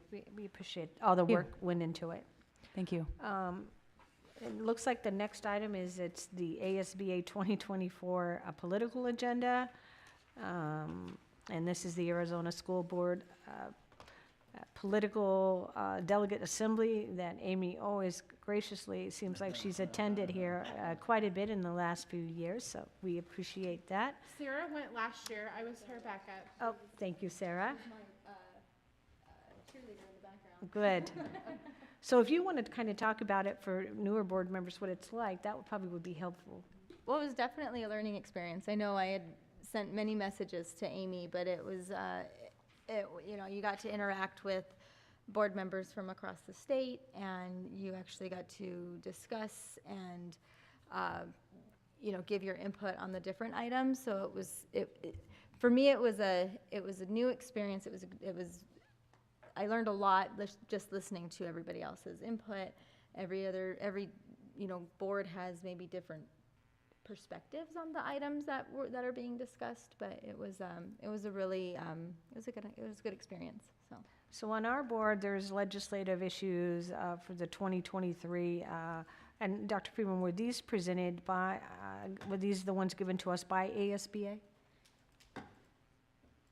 Madam President and members of the board, there is on your attachments, you see one that says ASBA and one that says LESD 65. Nice. So that is, if you look at that one, I want to make sure I got the right one. That's the one we completed in May of 2022.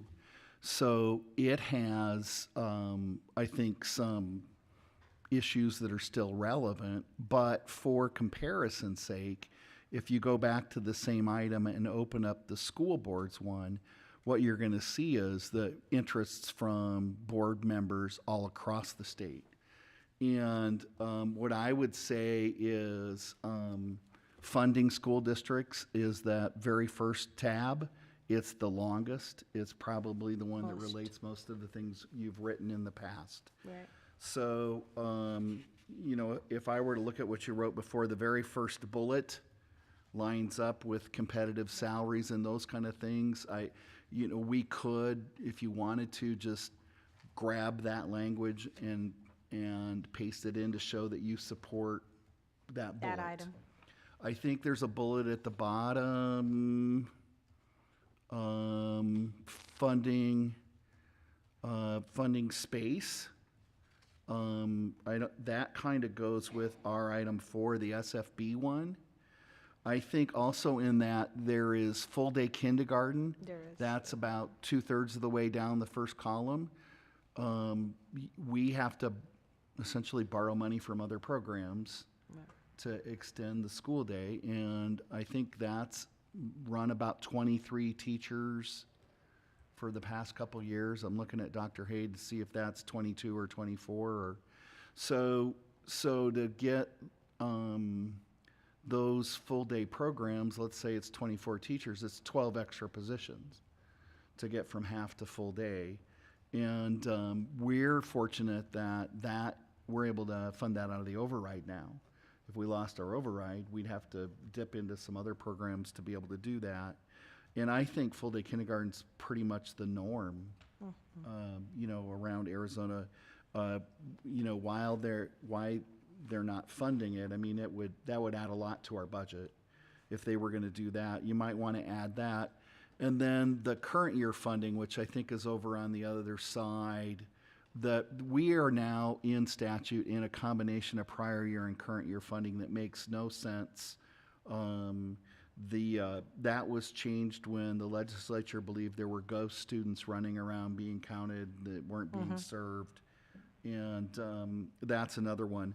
Local control, which you have, there's about 3 bullets there that are relevant to things that are happening now. That's in the second tab down.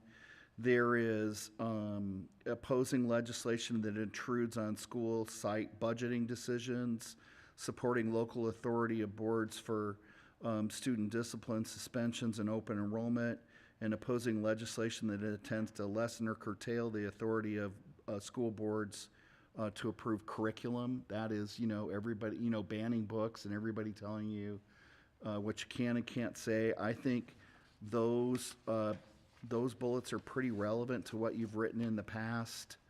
And once again, I think what you have there is fine, unless you want to pull some things out of the school board's work to show your support for any one or another specific bullet. And then the fourth item, require public accountability. I think this is, I'm looking down in tab 4 where it says require public accountability.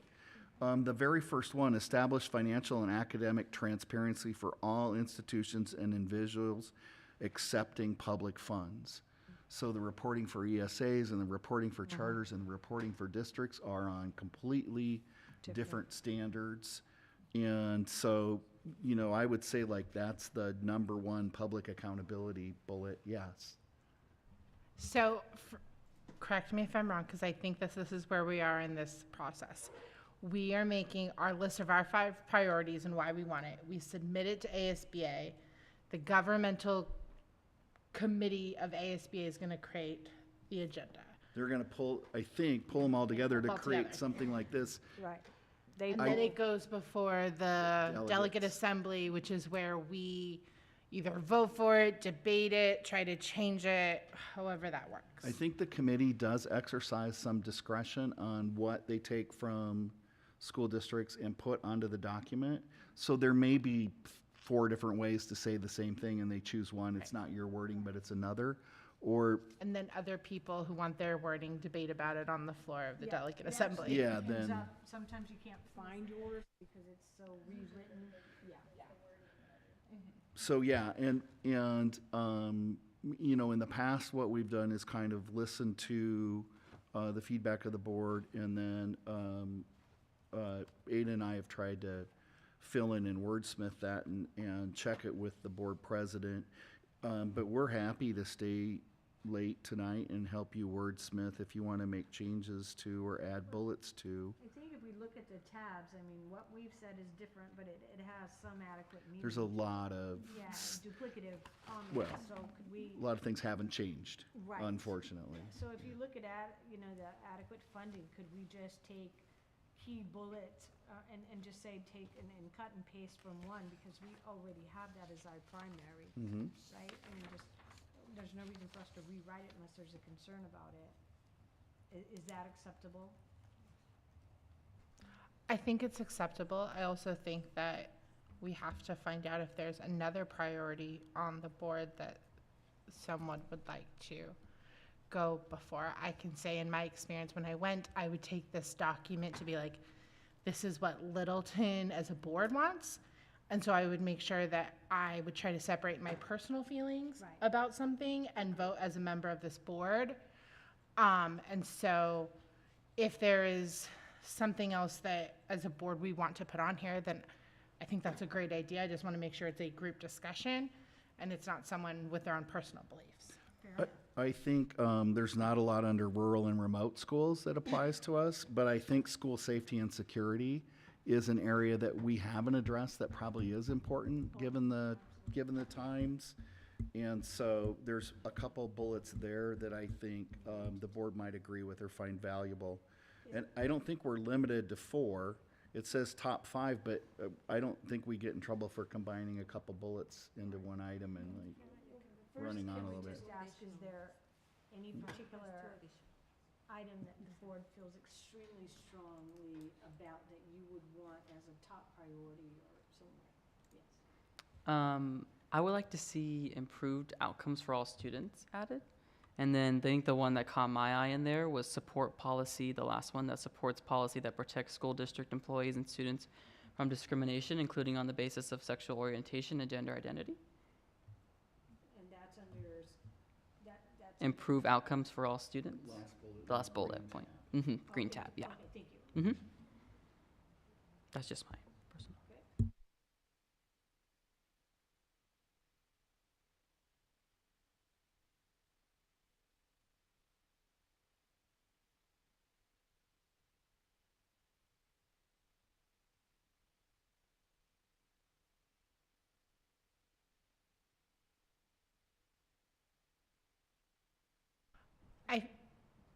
Speaking, because I was at the delegate assembly where this was passed, most everything here I felt like Littleton was in an alignment with. One thing I would say is if there are current event topics that we feel passionately about as a board, making sure that that delegate is aware of that as they go. Agreed.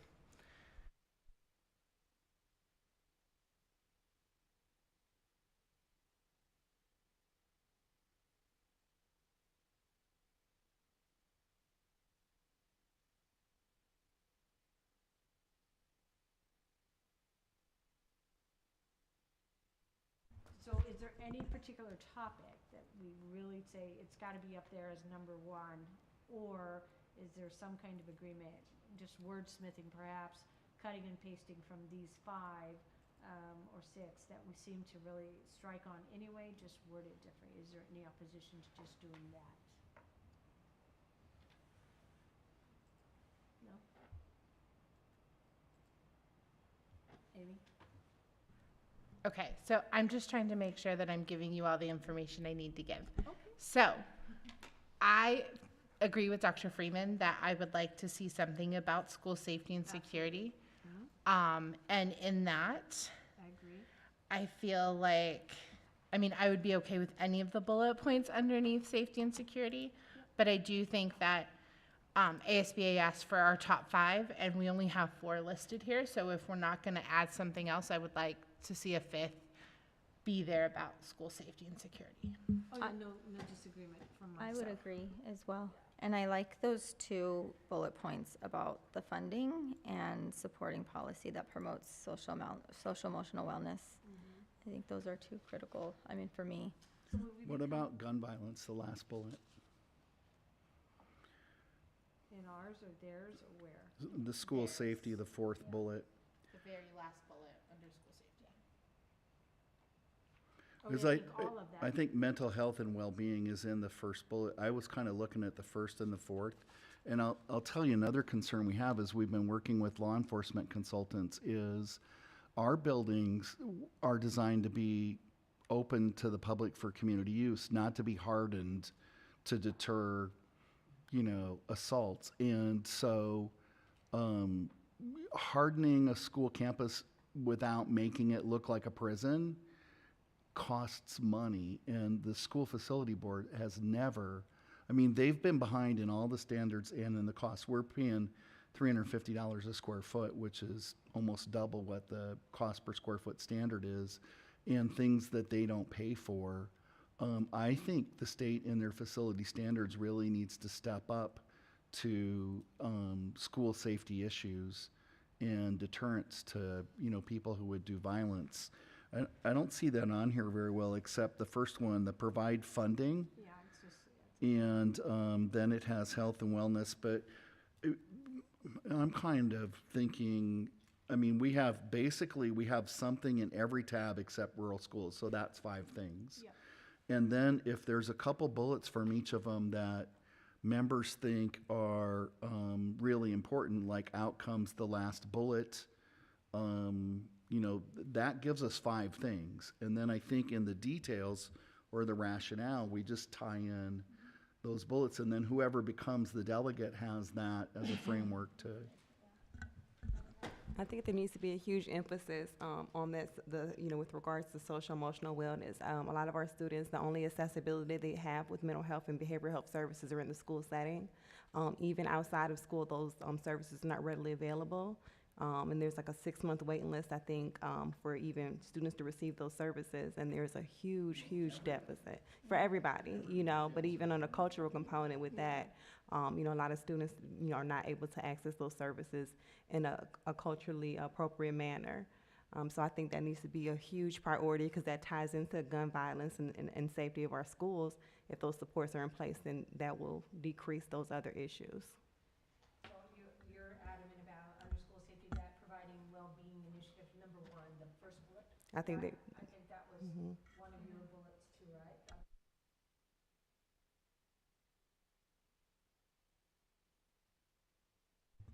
We need funding, and it has to be bigger than just the school district. So. Well, we need more counselors and more. Well, and Amy, if you recall, this was a huge debate on the floor. No, not opposed. I think there was a lot of focus on the verbiage and the wording because they wanted to make sure, correct me if I'm wrong, so I'm now it's like kind of coming back. They wanted to make sure that the social emotional wellness was a focal point, but then also in that first bullet point, I kind of feel like they separated it out, like it was one whole bullet point, and then they separated it into those 2 bullet points. Yeah. So, but I would agree. I think that all of that should continue to be a priority. And it sounds like it's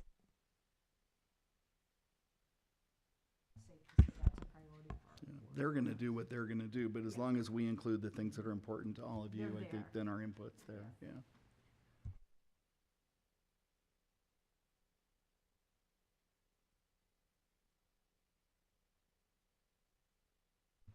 Madam President, we can definitely share it back, and do they need to vote on this tonight? No, so we're putting together the input. I have 2 bullets from tab 6, the safety tab. I have from accountability the first bullet, which is transparency. From outcomes, I have the last bullet, which is non-discrimination. And some of these, I think, for instance, we had federal protections against discrimination, but then we've seen state legislatures go after limiting things. And so, there's a battle afoot, not of our making, but I think you probably do want to take a stand on that. It just amazes me that we even have to continue to fight about that. In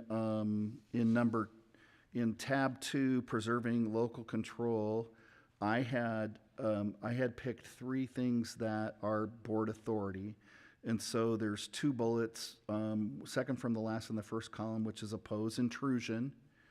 And the second from the last in the second column, which is oppose legislation that lessens the authority of the board. And then at the top of that, support local board authority for curriculum adoption and that's open enrollment capacity and suspension. That's been a big topic. Yeah, their idea was they wanted to be able to put the students they didn't want in other programs in your school district. And luckily the feds have saved us from that, because our first obligation in federal programs is our local kids. So if you want to expand beyond your local kids, the legislature has to fund it. And that has saved us from the legislature basically mandating services for people that aren't part of our tax base. And then I think bullet number 1 in adequate funding, which is being able to rise to a level of competitive salaries. One of the pieces of information I put in your update a week or two ago from NEA was there's almost a $10,000 annual earnings difference between teachers that are in organized states versus what are we called again? Right to work. Right to work state. And of course, there's probably that legislative and political demeanor. Full day kindergarten I had circled, and I think there is a thing on current year funding, but probably full day kindergarten in the first bullet would fill up our rationale thing, and I think give you pretty good input. That's what I have. Is there, if there anything else people want to have added? I think there's some redundancy in here. There is. So, and like you've explained, the committee is gonna do and the delegate assembly is gonna do. So I don't know that we want to put a long evening into something someone else is gonna rework. Yeah, they're gonna dissect that and. So the board secretary and I can do that unless you want to add to it. That's 5 priorities with, maybe 10 bullets. I think as long as you got the priorities of what the board stated as some of the key and critical pieces, and they're in there, I think that meets the objective of the board. And we'll share it back with you in your update, Yeah, the finished future. document. And Yeah. then if there's changes, we can make note of that.